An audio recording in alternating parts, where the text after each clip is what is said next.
দিল্লির গোলামির প্রসঙ্গে বলেন, সেটি আমরা মানে গত সরকারের আমলে মানে শেখ হাসিনা সরকারের আমলে এই বিষয়টি প্রবলভাবে আলোচিত সমালোচিত মানে তারপরের থেকে সমালোচিত তো বটেই। এখন মানে শেখ হাসিনা সরকারের পতনের পর আ সেই যে গোলামি বা মনিব, সেই মনিবের পরিবর্তন হয়ে কি নতুন কোনো মনিব আসছে? ট্রাম্প ক্ষমতায় আসার পরে সিমিলার এগ্রিমেন্ট ডজন ডজন দেশের সাথে হয়েছে। এত মানুষ যখন অর্থনীতিবিদরা এখানে আপত্তি তুলছে, মানে গণমাধ্যমে যখন আলোচনা হচ্ছে, তখন এই বিষয়টি কেন সংসদে আলোচনা না? এই সংসদে আলোচনা হয় কে মুক্তিযোদ্ধা, কে রাজাকার, কে মোতাবিয়ে করেছে, কে পরকীয়া করছে। যে আপনার ইউনূস সরকার তো এই চুক্তিটা এক্সক্লুসিভলি সে নিজে করে নাই। এটার সাথে তো বিএনপি জামাত দুইটা দলের সাথে এঙ্গেজমেন্ট ছিল। আপনার জামাত সরকার অস্বীকার নিজেই করেছে। বলেছে। জামাত জামাত অস্বীকার করলে হবে না, জামাতের সাথে মিটিং হয়েছে, আমি 3 তারিখ জামাতের জানি। আমির মানা করেছেন। উনি এবার মিথ্যা বলছেন।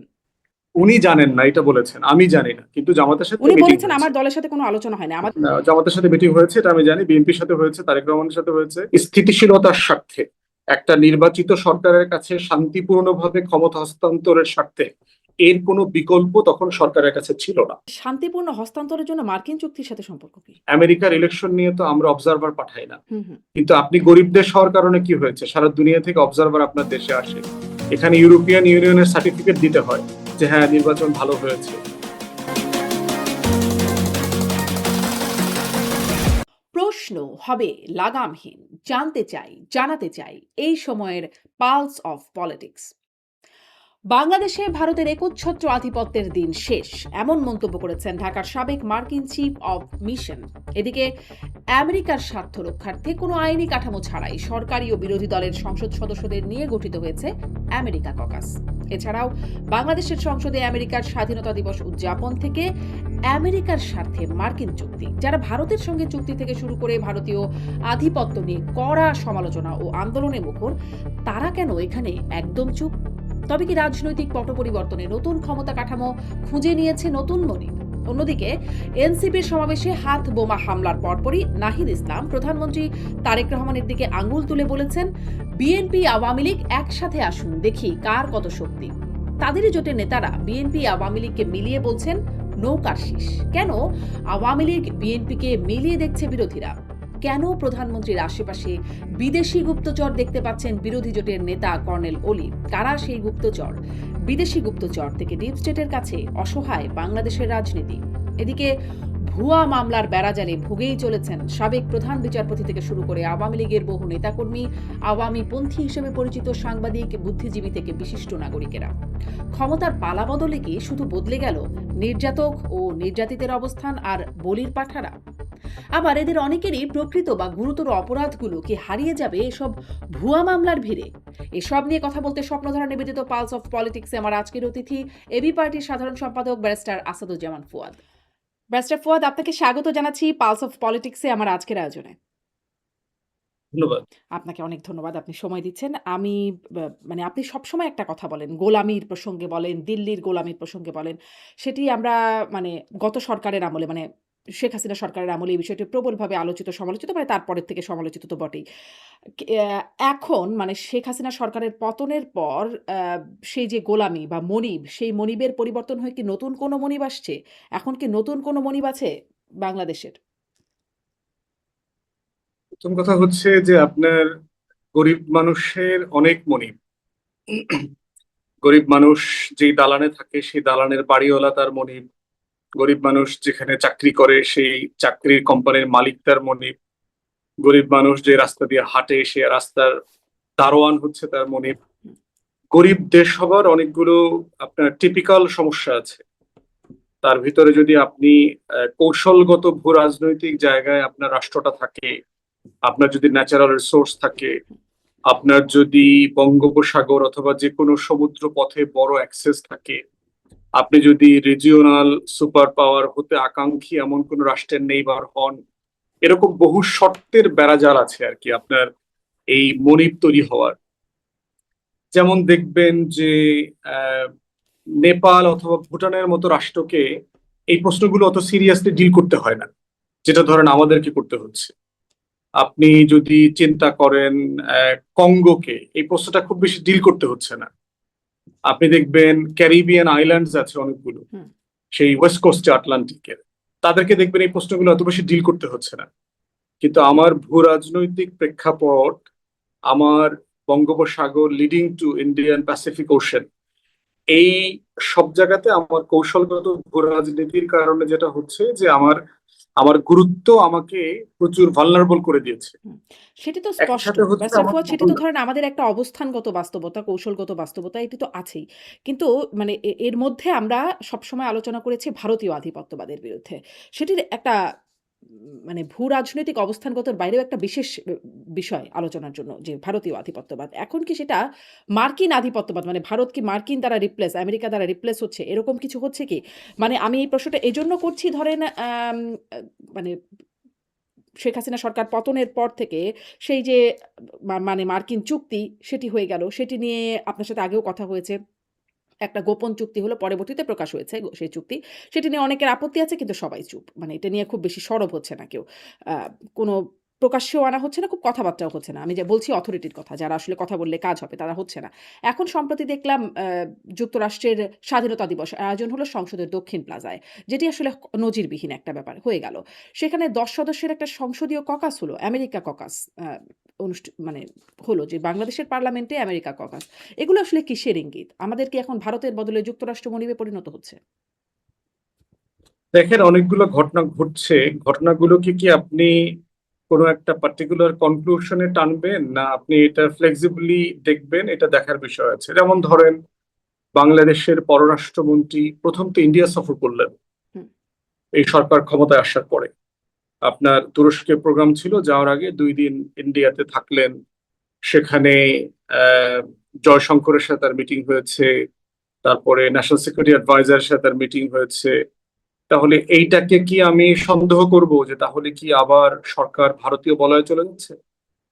এই সরকারের প্রথম প্রাইম মিনিস্টারের প্রথম অফিসিয়াল ট্যুরটা হচ্ছে মালয়েশিয়া, অথবা প্রক্সি যদি বলেন বেইজিং।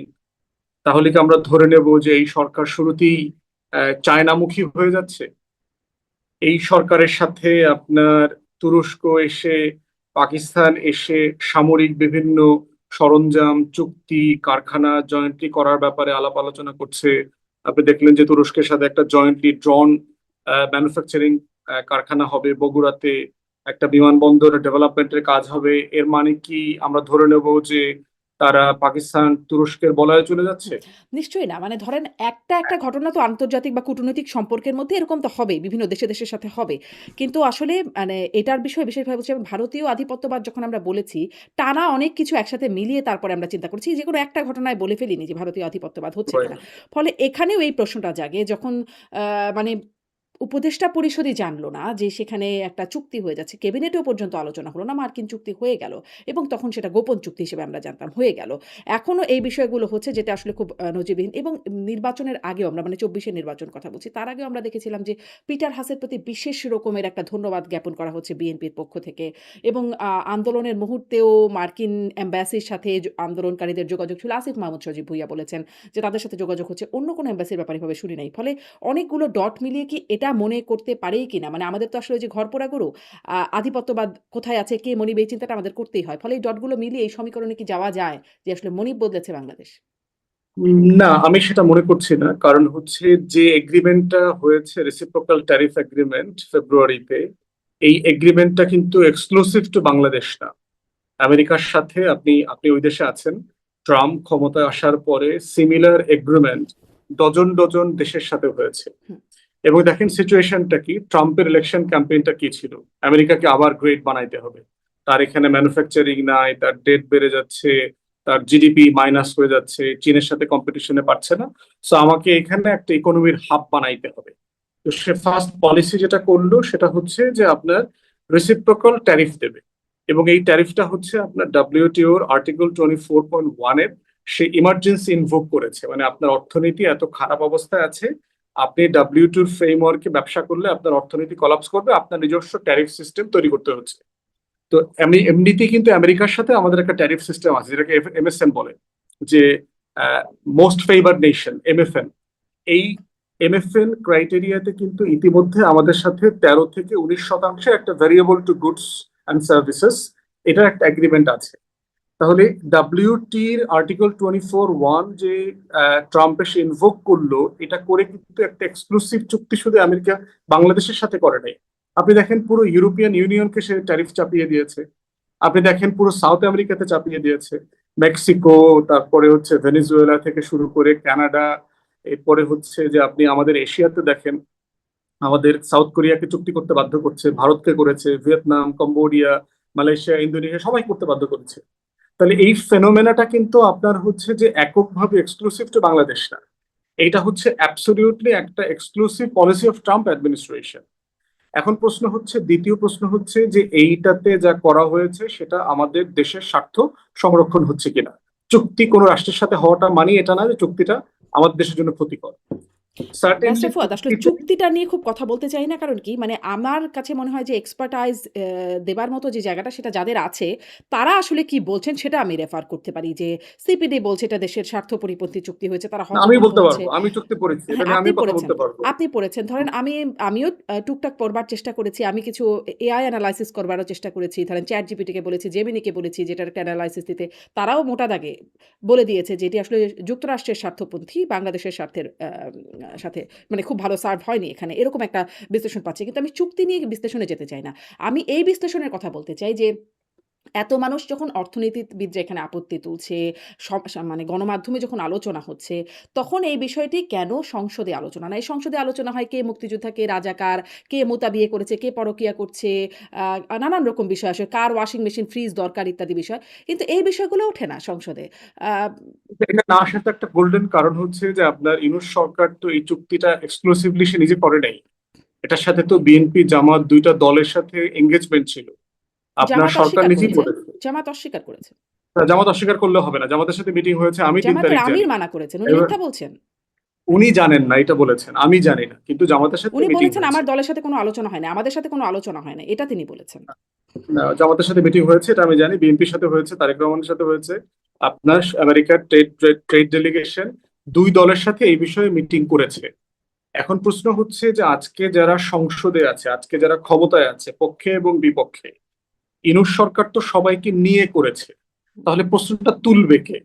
মানে আপনি যদি কোনো পক্ষ না জানতো, শুধুমাত্র তারাই মানে সংসদে এসে হঠাৎ করে সরকার এসে শুনলো এরকম একটা চুক্তি হয়েছে, তখনই আলোচনাটা করবার সুযোগ ছিল। প্রশ্ন হচ্ছে গিভেন সার্কুমস্ট্যান্সেসে ট্রাম্প অথবা আমেরিকান অ্যাডমিনিস্ট্রেশন ইনুস সরকারকে যেটা দিয়েছে, চাপিয়ে দিয়েছে, অথবা আমাদের পক্ষ থেকে যে চুক্তি করতে হয়েছে, এর বিকল্প আসলে আমাদের হাতে ছিল কিনা?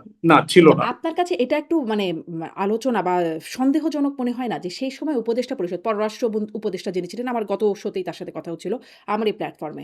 এর আগেও আমার শোতে ছাড়াও তিনি বিভিন্ন জায়গায় বলেছেন যে তিনি জানতেনও না যে এই সময়টা সেটা হচ্ছে। তার জানার কথা না, প্রয়োজন নাই, হ্যাঁ, প্রয়োজন নাই আপা, কিন্তু প্রয়োজন না নাই। এরকম একটা চুক্তি একটা হবে, বিষয় দেখেন, ক্যাবিনেটে আলোচনা তো হবে। না প্রয়োজন নাই, সব চুক্তির ব্যাপারে আলোচনা হওয়ার প্রয়োজন নাই। রেলেভেন্ট মিনিস্ট্রি জানে কিনা, ধরেন একটা চুক্তি যদি পিএমওর অফিস ডিল করে যে এইটা আমি সরাসরি ডিল করছি, রেলেভেন্ট মিনিস্ট্রিটা নিয়ে করছে, কমার্স মিনিস্টার তো জানে। এই কমার্স মিনিস্টারের সাথে তখন আপনার ন্যাশনাল সিকিউরিটি অ্যাডভাইজার যোগ হয়েছে, যেহেতু তিনি তারেক রহমান অ্যাটলিস্ট জানে যে এই লোকটা আমার ক্যাবিনেটের ফিউচার ফরেন মিনিস্টার, তাকে ইনভলভ করা হয়েছে।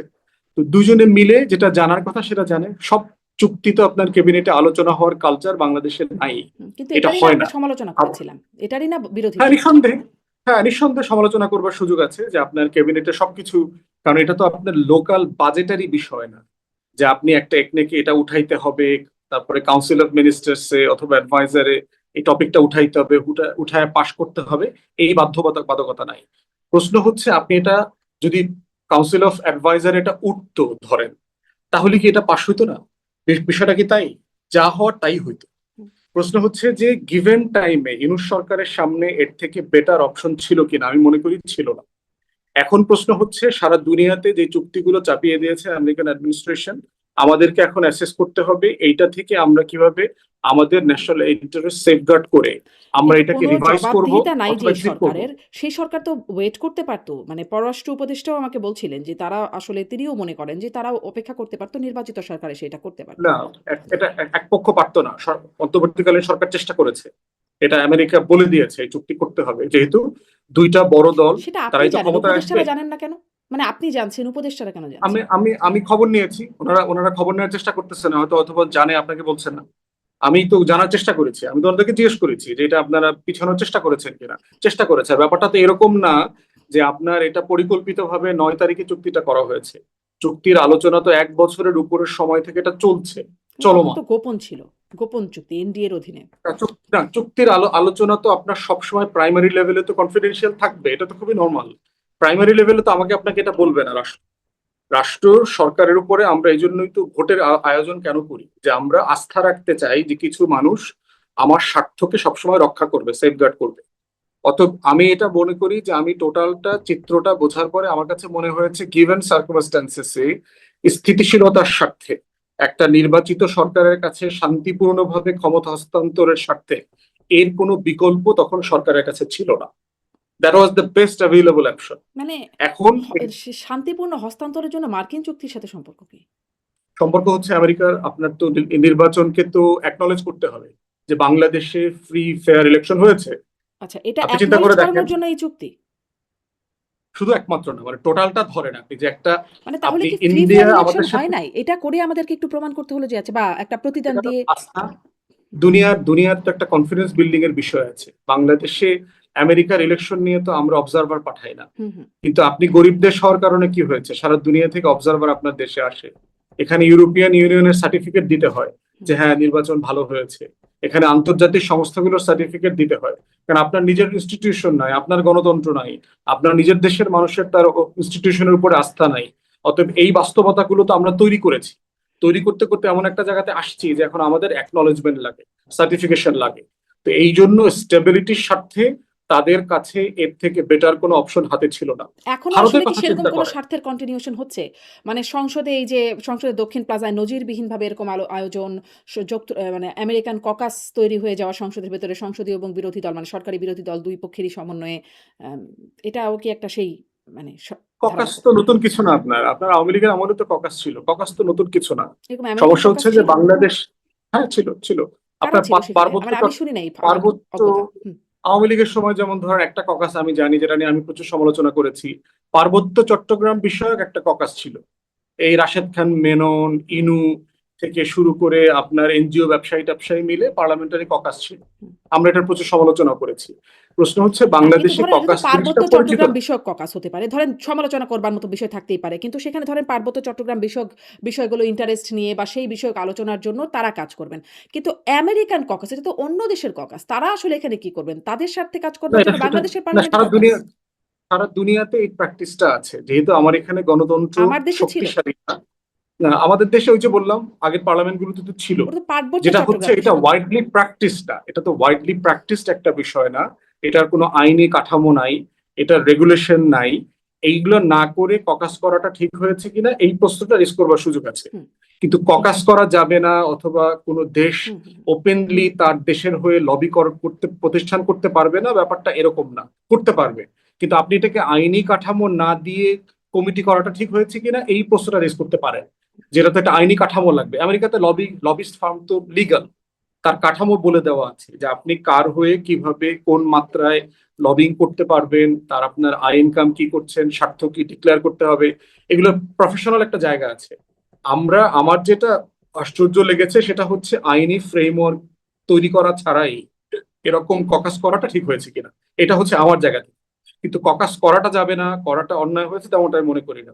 আমেরিকার স্বাধীনতা দিবস হুম, আপনার প্রতি বছরই পালিত হয়, নতুন কিছু না। হুম। সেটা এম্বাসিতে হয়। 250 বছরের দিবস, 250 বছরটা কিন্তু দেখবেন তারা সারা দুনিয়াতেই একটু ভিন্নভাবে পালন করছে।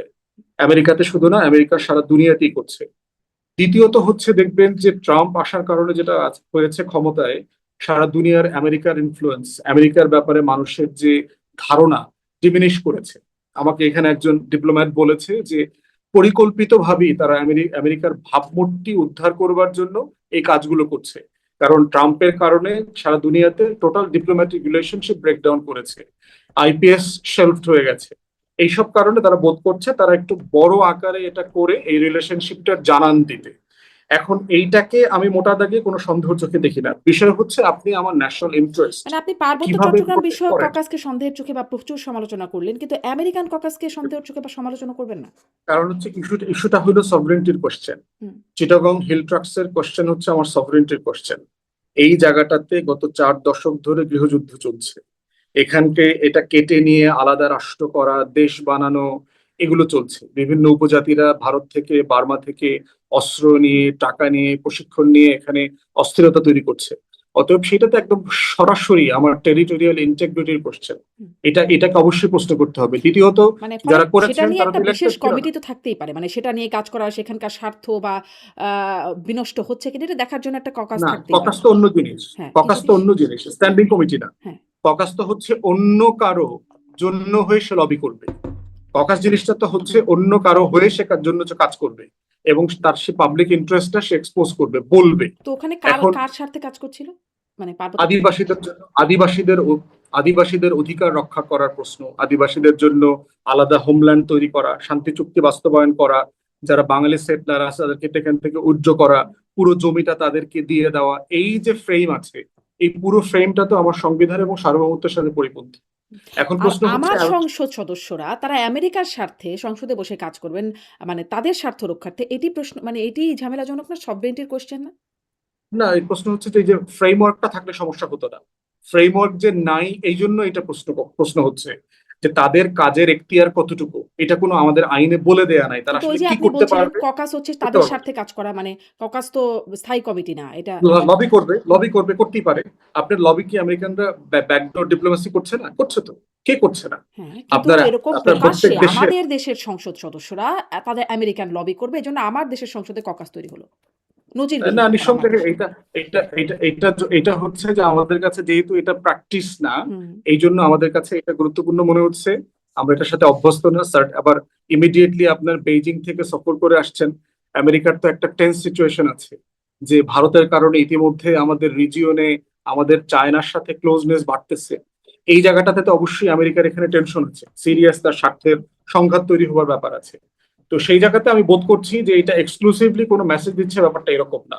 আমি বোধ করতেছি যে আমাদেরকে ককাসের ব্যাপারে সিরিয়াস পরিচ্ছন্ন বক্তব্য আসতে হবে ককাসের কাছ থেকে, হুম। যে তারা কোন ফ্রেমওয়ার্কে তৈরি হয়েছেন, তাদের মানে রুলস অফ বিজনেসটা কি, তাদের এঙ্গেজমেন্টের জুরিসডিকশন কি, তারা কি করবেন কি করবেন না, কি করতে পারবেন পারবেন না, এই প্রত্যেকটা বিষয়ে জাতির কাছে পরিচ্ছন্ন বক্তব্য আসতে হবে, এই যেহেতু এটা ক্রস পরিচ্ছন্ন পার্টি বক্তব্যটা হয়েছে। তো আসলে কোথা থেকেও আসে না। যখনই সন্দেহের উদ্রেক হয় তখনই দেখা যায় মানে ধরেন এই পরিচ্ছন্ন মানে বিদেশি সংশ্লিষ্টতা, তাদের প্রভাব ইত্যাদি নিয়ে কথা বললেই ওই ডিপ স্টেট এর নামটা চলে আসে যেটি নিয়ে আ মানে গত সরকার অন্তর্বর্তী সরকারের উপদেষ্টারা বলেছেন, আসিফ মাহমুদ সজীব ভুঁইয়া বলেছেন বা নাসিরউদ্দিন পাটোয়ারির মতো রাজনীতিক তারা বলেছেন যে তারা মানে এই ডিপ স্টেট, এস্টাবলিশমেন্ট ইত্যাদি নানান রকম শব্দ ব্যবহার করে তাদের কথা বলেছেন। কিন্তু কেউ তো আসলে কখনো পরিষ্কার করে নাই।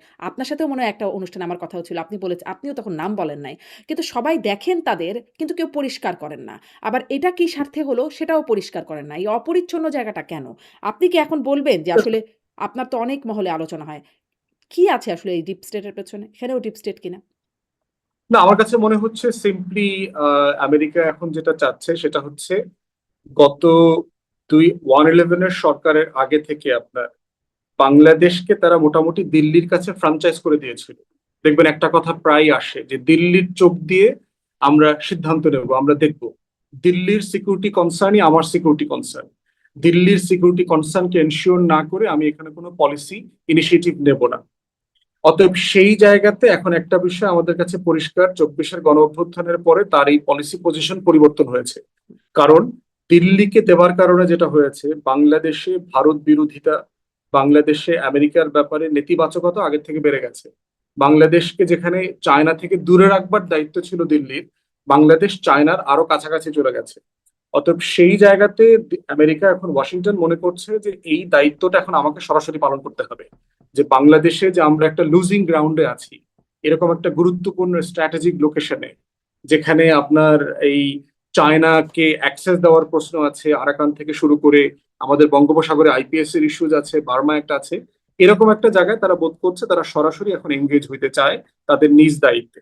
এবং এর বাইরে আমি মোটা দাগে আমেরিকা যেটা আগে চাচ্ছে, এর বাইরে নতুন কোনো ইন্টারেস্ট তার এখানে তৈরি হয়েছে বলে আমরা মনে করছি না। হুম। আপনি ইতিমধ্যে দেখেছেন যে ট্রেড এগ্রিমেন্ট সারা দুনিয়ার সাথে সে করেছে। আমাদের সাথে তো ট্রেডের কত আপনার ভলিউম হচ্ছে $8 বিলিয়ন। আমরা আমরা $6 বিলিয়ন সারপ্লাস আছি। এটা অ্যাডজাস্টমেন্টের জন্য তারা এই চুক্তিটা করতে চেয়েছে। আমেরিকার কি ট্রেডে আসলে খুব বেশি লাভ হয়েছে? আমি গতকালকে মাত্র রিপোর্ট পড়ছিলাম, রেসিপ্রোকাল ট্রেড এগ্রিমেন্টের কারণে গত 3-4 মাসে আমেরিকার ট্রেড প্রায় $400 বিলিয়ন কমে গেছে। কারণ আপনি যখন রেসিপ্রোকাল ট্রেড ট্যারিফ চাপায় দিয়েছেন, আমি তো আপনার দেশে মাল কেনা বেচা করা বন্ধ করে দিয়েছি, কারণ আমার খরচে পোষাচ্ছে না। হুম। অতএব এইটা একটা ফাংশনাল প্রপোজিশন না। এখন সেই জায়গাতে আমেরিকা তার স্বার্থ কিভাবে সংরক্ষণ করবে সেটার জন্য তারা হয়তো চেষ্টা করতে পারে। বাট আমার বক্তব্য এটাই, যেটা আমি বলেছি সেটা হচ্ছে যে ককাসের আইডিয়াটা যেহেতু বাংলাদেশের অধিকাংশ মানুষের কাছে একদম নতুন আইডিয়া, সরকারের কাছ থেকে পার্টিকুলারলি পার্লামেন্টের কাছ থেকে একটা পরিষ্কার বক্তব্য আসতে হবে জি যে এটার মানেটা কি পরিষ্কার এবং বক্তব্য তার দেখি কাছে না, ইভেন এখতিয়ার কি। মূলধারার যে গণমাধ্যম সেখানেও খুব বিষয়টা যে আলোচনা হয়েছে বা খবরেও এসেছে, আমি সেরকমটাও দেখছিলাম, আমি খুঁজছিলাম যে কোথায় গেলে একটু বিস্তারিত জানতে পারবো, কিছু আছে কিনা যেটা আমি দেখতে পাচ্ছি না, কিন্তু আমি আসলে খুব পাচ্ছিলাম না। ফলে এই যে মানে পরিষ্কার না করার জায়গাটা, তখনই মনে ভালো পড়ে। হবে ভালো হবে আপনি যদি নিজেই ককাসের সদস্য যারা আছেন তাদের এক দুইজনকে, দুই পার্টি থেকে দুইজনকে নিয়ে একটু একটা শো করেন, হুম, তাদের কাছ থেকে আপনার সরাসরি শোনা আমি দরকার যে নিশ্চয়ই চেষ্টা আসলে করব। তারা কি করতে জি, চাচ্ছে, আপনি ভালো আপনাদের পরামর্শ কাজের বলেছেন। এখতিয়ার কি, আমি নিশ্চয়ই এই বিষয়ে আপনাদের দেশের আইন এটা কাভার করে কিনা, আপনি যেটা করলেন এটা আপনি পার্লামেন্টে এখতিয়ার নিয়েছেন কিনা, স্পিকারকে জানিয়েছেন কিনা, হুম, এই বিষয়গুলো আমাদেরও পরিষ্কার হওয়া হুম, দরকার। একই প্রশ্ন আমাদেরও আছে। জি। আমার প্রশ্ন ছিল যে মানে আপনি এটার সমালোচনা করছেন কিনা? যে মানে আপনি বলছিলেন যে সেই বিষয়ে আগেও ককাস ছিল, সেটি পার্বত্য চট্টগ্রাম বিষয়ক। সেটির সমালোচনা করেছেন। এখন এটির সমালোচনা করছেন কিনা, এটি আমি একটা প্রশ্ন করছিলাম। আমি আমি হচ্ছে স্বচ্ছতা নিয়ে প্রশ্ন করতেছি আচ্ছা।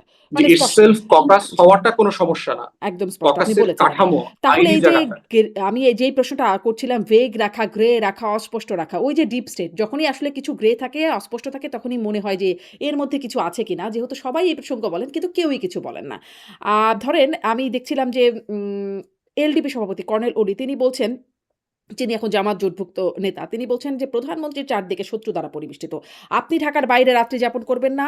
আপনার আশেপাশে যারা আছেন তাদের অনেকে বিদেশ থেকে টাকা পান, বিদেশ থেকে পরামর্শ দেওয়া হয় যেন তারা আপনাকে বিপদগামী করেন। আপনার প্রথম ও প্রধান কাজ হচ্ছে বাংলাদেশে যারা বিদেশি গুপ্তচর আছেন তাদের বের করা। তাদের দ্বারা আপনি ক্ষতিগ্রস্ত হচ্ছেন, দেশ ক্ষতিগ্রস্ত হচ্ছে। মানে আবারও সেই বিদেশি ইনভলভমেন্ট এর কথা, আবারও বিদেশি নানান রকম প্রচারণার কথা বা পরামর্শ দেওয়ার কথা বলা হচ্ছে। আপনি ১ম এ আসলে আপনার কাছ থেকে এই বক্তব্য নিয়ে একটা মূল্যায়ন চাই। তারপরে একটু ডিটেইলস এ যাই। আপনার কাছে এই বক্তব্য কিভাবে লাগে? কেমন লাগে? একটা বিষয় হচ্ছে আমি আমি ওই প্রোগ্রামে ছিলাম, আমি অলি ভাই বক্তব্য শুনেছি। দারুণ। হুম, একটা বিষয় দেখেন যে আপনার রাষ্ট্রে যখন গণতন্ত্র দুর্বল থাকবে, আপনার ইনস্টিটিউশন যখন দুর্বল থাকবে, তখন যেটা হবে চারপাশ থেকে আপনার পোকা মাকড়, ভাইরাস, প্যারাসাইট, ছত্রাক এগুলো আপনার শরীরে অ্যাটাক করার চেষ্টা করবে। এটার সমাধান হচ্ছে যে আপনি আপনার রোগ প্রতিরোধ ক্ষমতা বাড়াবেন, আপনার ইমিউনিটি ক্যাপাসিটি বাড়াবেন। তাহলে দেখবেন যে করোনা যখন তখন বিভিন্ন ভাইরাসের নামে কখনো বাদুড়ে চড়ে, কখনো পাখিতে চড়ে, কখনো মুরগিতে চড়ে আপনাকে অ্যাটাক করতে আসবে না। হুম। এই জন্য আমার রাষ্ট্র দুর্বল হওয়ার কারণে যেটা হচ্ছে যে এই যে বিভিন্ন রাষ্ট্রের স্বার্থের সংঘাতগুলো, এগুলো এসে আমাদের উপরে প্রচন্ড রকম আছড়ে পড়তেছে। একই বিষয় দেখেন, আপনি আমেরিকাতে যান, আপনি আমেরিকাতে করেন, দেখবেন তারা কিন্তু সারপ্রাইজড হবে না। সারপ্রাইজড হবে না এই কারণে, কারণ তার ইনস্টিটিউশন এত এত পাওয়ারফুল যে আপনি চাইলেই তার কাছ থেকে যে কোনো স্বার্থ বের করে নিয়ে আসতে পারবেন না। তো এই জন্য হচ্ছে যে আমাদের ওই ডিপ স্টেট এমন একটা জিনিস, তাকে আপনি অন্ধকারে খুঁজবেন, অমাবস্যার রাতে খুঁজবেন, যখন বিদ্যুৎ চলে যাবে তখন খুঁজবেন, যে রাতে ব্রাজিল হারবে ওই রাতে খুঁজবেন, যে রাতে মিশর ডাকাতের শিকার হবে সেই রাতে খুঁজবেন, কিন্তু আপনি তাকে খুঁজে পাবেন না। তো এই জন্য এটার সমাধান হচ্ছে রাষ্ট্রকে স্ট্রেনথেন করা, গণতন্ত্র কিন্তু জবাবদিহিতা আপনারা যারা বাড়ানো। চেনেন, দেখেছেন, তারা বলেন না কেন যে কারা সেই ডিপ স্টেট? এটাকে তো আপনি শুধু নাম আকারে আপনি মানে ইনক্লুড করতে পারবেন না, নাম আকারে এক্সপোজ করতে পারবেন না। এটা হচ্ছে ক্ষমতার ভরকেন্দ্রের জায়গা, যে না, এক একজন আমি এক এক ধরেন সময় স্বাভাবিকভাবে ক্ষমতাটা রাখে। সহজভাবে বোঝার যদি চেষ্টা করি। আপনি যদি এমন কিছু বলেন, আপনি বললেন আপনাকে আমি ক্ষমতায় বসাবো, আপনি ৫ বছর ক্ষমতায় থাকবেন। এই কথাগুলো যদি আপনি বলেন, আমি তো আপনাকে চিনি যে আপনি এই কথাগুলো বলেছিলেন। ফলে যখন আমি ডিপ স্টেট বলব, আমি জানবো যে ডিপ স্টেটের মধ্যে আপনি আছেন। মানে এটা তো একটা স্বাভাবিকভাবে চেনা জানার উপায়। তো আপনারা কেন সেটি নাম আকারে বুঝতে পারেন না, চিনতে পারেন না? বা আমি বলছি আসিফ মাহমুদরা পারছেন না? অবশ্যই চিনতে পারতেছে, অবশ্যই নাম জানে তার, সে কোথায় বিলং করে সেটা জানে। কিন্তু প্রশ্ন হচ্ছে, মানে এটা তো একটা কনফিডেন্সিয়াল ডিসকাশন, আপনি তো এটা আসলে বলতে পারেন কিনা পাবলিকলি। হুম, তো সেই জায়গায় আপনি চিন্তা করে দেখেন, এই যে আমি পড়তেছিলাম ট্রাম্প অ্যাডমিনিস্ট্রেশনের অনেকেই এখন সিভি পাঠাচ্ছে, তাদের চাকরি তো খুবই তাড়াতাড়ি শেষ হয়ে যাবে আর কি। এখন তারা বিভিন্ন ইনস্টিটিউশন, ইউনিভার্সিটি, বিভিন্ন ফার্ম টার্মে থিঙ্ক ট্যাঙ্কে সিভি পাঠাচ্ছে চাকরির জন্য। আগামী দিনগুলোতে তারা কি করবে? তো এই বাস্তবতা তো ক্ষমতার জায়গা থেকে মাথায় রেখে করতে হয়। আপনি তখন কি করবেন, মানে আপনি চাইলেই কি একটা জিনিস এক্সপোজ করতে পারবেন কিনা? আপনি ইমরান খানের কথা দেখেন চিন্তা করে, যে সেনা প্রধানকে চ্যালেঞ্জ করে তাকে আসলে এখন কি করতে হয়েছে, দেশের সবচেয়ে পপুলার পলিটিশিয়ান এবং পলিটিক্যাল পার্টি, সে এখন নাস্তানাবুদের শিকার হয়ে গেছে। আপনি পাকিস্তানকে দেখলে মাঝে মধ্যে বুঝে উঠতে পারবেন না এই সরকারটা কি ফিল্ড মার্শাল আসিম মনির চালায় না শাহবাজ শরীফ চালায়, কে আসলে ইনচার্জ। মাঝে মধ্যে মনে হয় যার হাতে লাঠি সেই আসলে চালায়। আপনি দেখবেন যে সেনাপ্রধান মাঝে মধ্যে একটা লাঠি নিয়ে নিয়ে হাঁটে, সব দেশের এই সেনাপ্রধানদের হাতে দেখবেন মাঝে মধ্যে একটা লাঠি আছে। এর মাঝে মধ্যে মধ্যে মনে হয় যে যার হাতে লাঠি সেই দেশ চালাচ্ছে। মানে এবং দেখবেন যে সারা দেশে দুনিয়ার নেগোসিয়েশন করে বেড়াচ্ছে। ইরান ইস্যু নিয়ে ডিল করলো, এখন ট্রাম্প তাকে লিবিয়াতে পাঠিয়েছে। লিবিয়াতে দেখবেন যে ওখানকার রেবেল লিডারের সাথে মিটিং হচ্ছে। তো এখন প্রশ্ন হচ্ছে আপনি এক্সপোজ করে দিয়ে আপনি সার্ভাইভ করতে পারবেন কিনা, আপনার সেই জায়গাটাও মাথায় রাখতে হবে। এই জন্য হচ্ছে যে ওইটা আলোচনা না করে হচ্ছে আমাদেরকে তর্কটা তুলতে হবে, ট্রান্সপারেন্সির তর্ক, গণতন্ত্রের তর্ক, তাকে জবাবদিহিতার তর্ক। এবং এইটা যদি গণমাধ্যমের মাধ্যমে আমরা রেগুলার করতে পারি তাহলে দেখবেন যত বেশি প্রতিষ্ঠান শক্তিশালী হবে, জবাবদিহিতা বাড়বে, তত বেশি এই প্রশ্ন সন্দেহের জায়গাটা কমে যাবে। জি, খুবই মানে ভয়ঙ্কর কথা। ডিপ স্টেটকে এক্সপোজ করলেও সারভাইভ করা ঝামেলা। ফলে ডিপ স্টেট আমাদের দিয়ে কত কিছু করিয়ে নিতে পারে। যেহেতু এক্সপোজ করলেই এত ঝামেলা, না করলে আরো কত ঝামেলা। আমাকে তো অনেকে বলেছে আপনার সাথে ডিপ স্টেটের অনেক ভালো সম্পর্ক, দেশি এবং বিদেশি ডিপ স্টেটের সাথে। হ্যাঁ, সে কারা তারা? মানে সম্পর্কের কাদের সাথে সেটা একটু জানতে চাই তো। ওইটা তো আপনি ভালো বলতে পারবেন, কিন্তু আমি কারা তো কারা আপনার সাথে এটাই বুঝতে কথাবার্তা চাইছি যে বলেন। কে সেই ডিপ স্টেট, সেটা যদি বুঝতে পারতাম তাহলে না হয় আমি বলতাম আচ্ছা এরা। আমি তো ডিপ স্টেট বলতে কিছু বুঝি না। অনেক দেশি বিদেশি মানুষের সাথে তো সম্পর্ক কার না থাকে, সবারই থাকে দেশি বিদেশি। এখন তার ওই যে মধ্যে মাঝে কে মধ্যে ডিপ যাদের স্টেট? সাথে মাঝে মধ্যে যারা চা কফি খাওয়ায় টাওয়ায়, ফোনে কথাবার্তা বলে টলে, একটা দুইটা পরামর্শ দেয়, শুনতে ভাল লাগে, এরকম দেখবেন যে অনেকেই হয়তো এরকম ডিপ স্টেট তো হয়ে আছে এরকম পরামর্শ মাঝখানে। তো আপনিও দেন। আপনিও কি ডিপ স্টেট নাকি? বা না, দেশে আমি গেলে তো গরিব আপনিও চা মানুষ, খাওয়াতে দেন? আমি সাবলটার্ন আর কি, আমি তো সাবলটার্ন আর কি। না, তার মানে তাহলে তো আমি আসলে তান্ত্রিক বুঝলাম না। কিন্তু যে তান্ত্রিক বোঝেন, জনগোষ্ঠী। মানে আমি তো বুঝলাম না। কিন্তু যে বোঝেন যে আমাকে ডিপ স্টেট অফার করছে, সে তো নিশ্চিত, মানে আমার হয়তো আছে কিন্তু আমি বুঝলাম না তো যে কে ডিপ স্টেট। যে বোঝে সে কেন বলে না? আমার প্রশ্নটা এখানেই। আচ্ছা, ওইখানে কি আপনি বোঝেন? আসলেই কি আপনি মনে করেন আমাদের প্রধানমন্ত্রী এরকম নিরাপত্তা ঝুঁকিতে আছে যেটি কর্নেল ওলি বলছেন? অসম্ভব কিছু না, অসম্ভব কিছু না, কারণ বাংলাদেশে তো আপনার যে ধরনের সিচুয়েশনে বিএনপি ক্ষমতা এসছে এবং জিয়া পরিবারের যে ঝুঁকিগুলো আমরা দেখেছি ইতিমধ্যে এবং আগের সময়ে এই ঝুঁকিটা তো কোনোভাবে ফেলনা না। বাংলাদেশে রয়ের অ্যাক্টিভিটিস তো ভেরি মানে মানে যেটা বলে শাটল আর কি, আপনার প্রচন্ড গভীরে এটার এটার মানে ছায়া তৈরি হয়ে গেছে।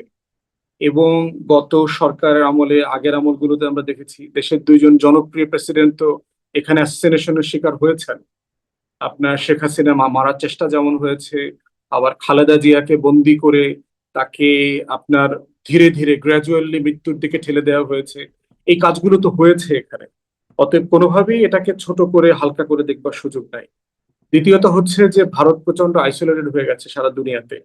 আপনি এটা তো লম্বা আলোচনা, ওইদিকে গেলে সময় লাগবে। তো এরকম একটা জায়গায় তার একমাত্র ভ্যাসেল স্টেট যদি বলেন ভারতের, তার যে ব্যাক এন্ডের, আমাদের ওই যে দিলীপ ঘোষ বললো না যে বাংলাদেশকে তো আমরা অন্য রাষ্ট্র মনে করি না, আমাদের অঙ্গ মনে করি। তো এরকম একটা রাষ্ট্রের নিয়ন্ত্রণ ক্ষমতা হারায় ফেলাটা সার্টেনলি ইন্ডিয়ার জন্য যথেষ্ট বিব্রতকর এবং ট্রমাটাইজিং। তো সেরকম একটা জায়গায় যদি সে কন্টিনিউয়াসলি দেখে যে তারেক রহমান চীনের সাথে সম্পর্ক তৈরি করছে, তুরস্ক পাকিস্তানের সাথে সামরিক এঙ্গেজমেন্ট বাড়াচ্ছে, তিস্তা প্রকল্প করবে চীনের ফান্ডিং এ অথবা পদ্মা ব্যারেজ করবে, সার্টেনলি তার নিরাপত্তা ঝুঁকি তো অনেক বেড়ে যাচ্ছে। এরপরে হচ্ছে আমেরিকান এলিমেন্ট আছে, তার স্বার্থ আপনি সংরক্ষণ করতে পারছেন কিনা সাফিসিয়েন্টলি, আপনি বেইজিং কে কতটুকু অ্যাক্সেস দিচ্ছেন, এই অ্যাক্সেস দেওয়ার মধ্য দিয়ে আপনি পশ্চিমাদের স্বার্থ লঙ্ঘিত হচ্ছে কিনা, সামরিক সরঞ্জাম কিনতে গিয়ে কি আপনি আমেরিকান বলয় থেকে বের হয়ে যাচ্ছেন কিনা। অতএব এখানে তো অনেকগুলো শক্তির একটা কম্পিটিং ব্যাটল গ্রাউন্ড আছে। অতএব সেই জায়গাতে যদি আপনি মানে ভালোভাবে খেলতে না পারেন, এর ভিতরে আছে হচ্ছে আপনার মানে গুপ্ত আওয়ামী লীগ, সামরিক বেসামরিক ব্যুরোক্রেসির ভিতরে, যারা দিন রাত সরকারকে ফেল করবার জন্য অবশ্যই চেষ্টা করবে তাদের সর্বোচ্চ শক্তি দিয়ে। আপনি কদিন আগে আপনি নিউজে দেখলাম যে আমাদের 5-6 জন ডিজিএফআই চিফ এখন ইন্ডিয়াতে পালিয়েছে। হুম।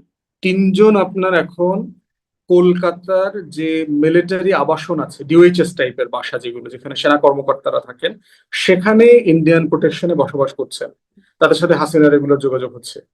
ওইদিকে আবার দেখেন যে এস আলম মানে লন্ডনে এই একটা খবরগুলোর সোর্স গুলো কি মানে সঠিক সোর্স যে আসলেই এটা হচ্ছে? কারণ এটা আসলে আর কোনো গণমাধ্যমে দেখা যাচ্ছে না। একটা গণমাধ্যমে দেখা যাচ্ছে। আ এটা এটা এটা সোর্স আপনি কিভাবে কনফার্ম করবেন, জানি মানে না। যতটুকু আসছে হুম।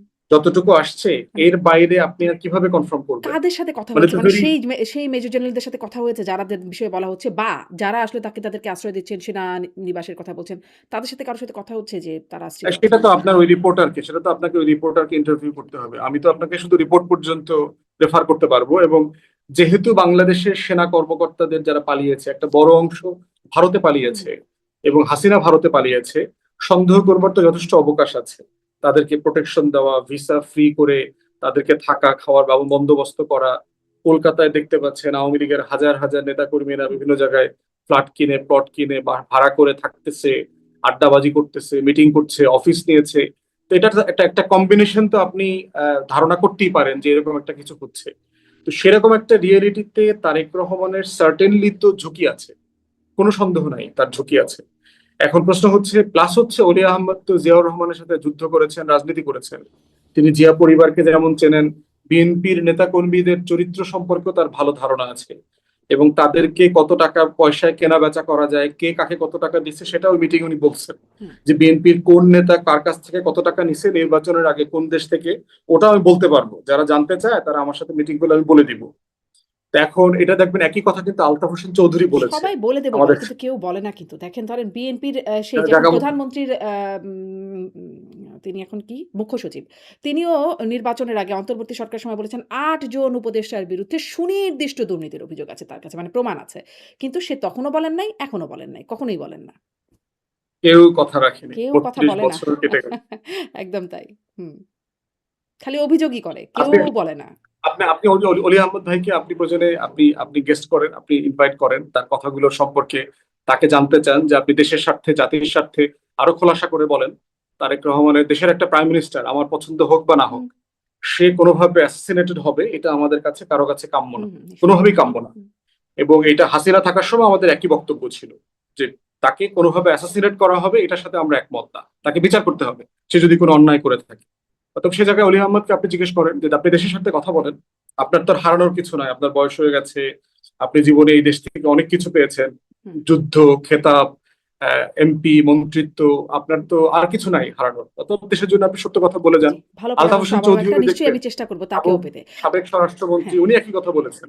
ওনাকে জিজ্ঞেস করা দরকার যে কারা কারা বিএনপির ভিতরে রয়ের এজেন্ট আছে, রেগুলার যোগাযোগ করতেছে, টাকা পয়সা নিচ্ছে, খবর পাচার করতেছে, নিরাপত্তা ঝুঁকি তৈরি করতেছে, সেগুলো আমরা জানতে চাই। তাহলে আমরাও প্রতিবাদ করতে পারবো, আমরা কথা বলতে আবার পারবো অনেকে এগুলো নিয়ে। বলেন বিএনপির ভিতরে জামাতেরও এজেন্ট আছে। মানে অনেক গুপ্ত অবস্থায় আছেন জামাতের লোকজন। জামাতের এজেন্ট থাকলে ধরেন সে তো আর প্রধানমন্ত্রীকে, তারেক রহমানকে খুন করার চেষ্টা করবে না।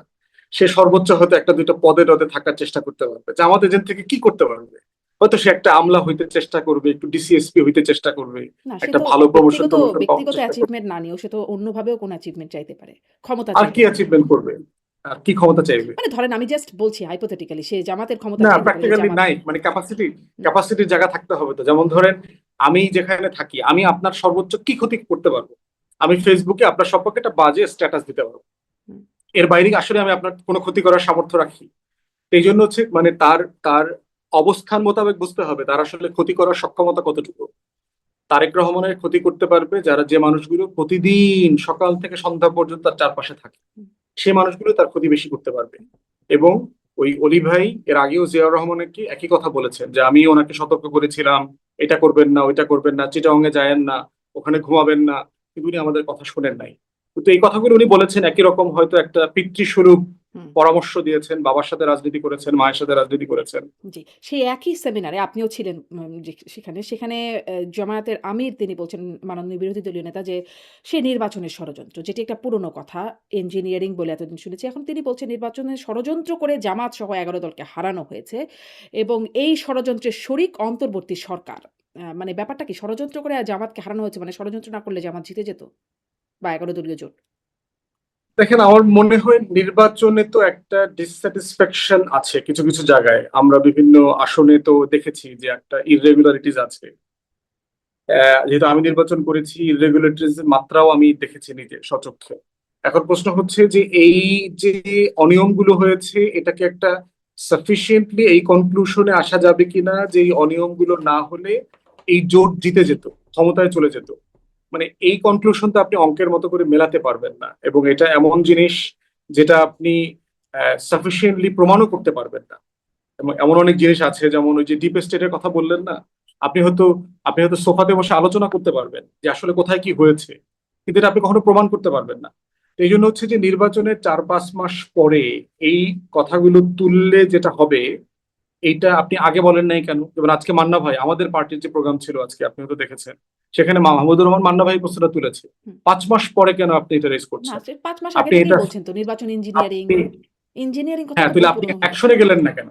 আপনি এটাকে কোনো ওই অ্যাকশনে যে তিনি গেলেন না বলছেন কেন? যে আপনি তখন মানে তারা রিভল্ট করলে দেশ খুব অস্থিতিশীল হয়ে যেত, ফলে দায়িত্বশীল ভূমিকায় তারা এই কাজটা করেছেন, মানে মেনে তো নিচ্ছেন। যেহেতু মেনে নিয়েছেন, এখন কি এখন মুখ বন্ধ করে থাকেন? মানে যেটা আপনি হুম। অপরাধ আকারে মানে ক্ষমা করে দিয়েছেন, কাইন্ড অফ, যেটা আপনি ক্ষমা করে দিয়েছেন ওটা আর আর বলে কি লাভ? কিন্তু মানে ধরেন আপনি ওই যে যেমন বলছিলেন যে আপনার কথা বলার সুযোগ হচ্ছে, ইভেন মার্কিন চুক্তি সহ বিভিন্ন জায়গায় অন্তর্বর্তী সরকারের ভেতরেও আপনি চাইলে কথা বলেছেন।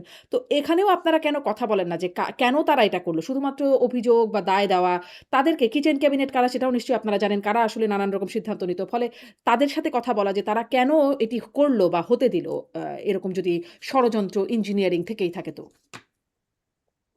না, ওইটা আমি ইঞ্জিনিয়ারিং লেভেলে যাব না। একটা বিষয় হচ্ছে যে বিএনপি ছাড়া আসলে অন্য কারো ক্ষমতায় আসার সক্ষমতাও ছিল না। আপনার জামাত সহ সব দল মিলে সাফিসিয়েন্টলি যে রাজনৈতিক প্রার্থী দেওয়া, বিভিন্ন আসনে তার যে নির্বাচন করে জিতে আসার সক্ষমতাটা আসলে এই লেভেলে নাই, এটা আমি মনে করি না আর কি। আমি ধারণা করি যে আপনার সিটের কিছু কম বেশ হতো, কিন্তু মানে আমার সারা দেশে যে অনিয়মের ঘটনা আমি যেগুলো জানি, কিন্তু বিএনপি ক্ষমতায় আসতো না এমনটা আমি মনে করি না। কিন্তু সিট কমে যেত, হয়তো ধরেন 170-80-তে চলে যেত। এইটা মানে 200 তো পার হওয়ার কোনো কারণ দেখি না।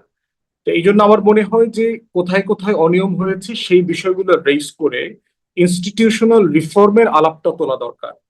তা না হলে যেটা হবে, আপনি যদি শুধু ষড়যন্ত্র হয়েছে, ইঞ্জিনিয়ারিং হয়েছে এখানে সীমাবদ্ধ থাকেন, তাহলে আগামী নির্বাচনেও তো আপনি একই একই সিচুয়েশনটাকে ফেস করতে হবে।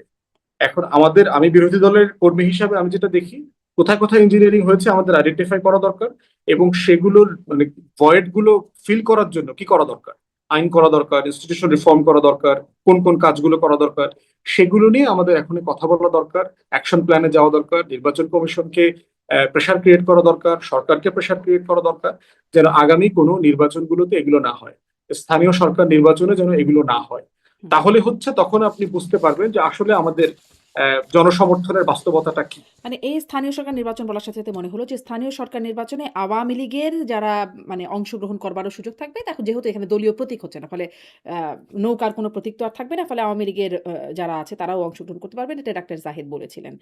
আম আপনার একটা অনুষ্ঠানের একটা ছোট্ট একটা ক্লিপ দেখছিলাম। সেখানে আপনি বলছেন আওয়ামী লীগ ফিরলে বিএনপি ৩য় বা ৪র্থ দল হয়ে যাবে। আ যেই ভোটে বিএনপি জিতেছে সেই ভোট কি বিএনপি পাবে? আপনার কাছে একটু এটার ব্যাখ্যা জানতে চাই যে বিএনপি ৩য়, ৪র্থ দল হয়ে যাবে, ১ম, ২য় কে হবে? এবং সেই ভোটগুলো বিএনপি যেই ভোটে জিতেছে সেই ভোটগুলো আসলে কারা পাবে? প্রথম কথা হচ্ছে যে জাহিদ ভাই যেটা বলেছেন ওটা মানে কিতাবি কথা হিসাবে ঠিক আছে, কারণ একটা ব্যক্তি লোক যিনি হয়তো ধরেন আওয়ামী লীগের কোনো পদ পদবিতে ছিল না, মহল্লার লোকজন জানে হুম। আওয়ামী লীগের লোক, সেই লোকটা কোনো ফৌজদারি অপরাধ নাই, সে যদি নির্বাচনের ফর্ম তুলে তাহলে নির্বাচন তো করতে পারবে টেকনিক্যালি, পদধারী রিয়েলিস্টিকলি লোকই চিন্তা বা করে দেখেন। পারবে না কেন? মানে তাকে তো পদধারী লোকের ব্যাপারেও জিজ্ঞাসা করা হয়েছিল। তিনি বলেছেন এখানে তো আসলে প্রতীক নাই। ফলে কে পদধারী কে না এখানে তো আনুষ্ঠানিকভাবে সেটার কোনো মানে আমি যেটা বুঝছি আরকি। আমি একটু এক্সপ্লেইন করে বলছিলাম।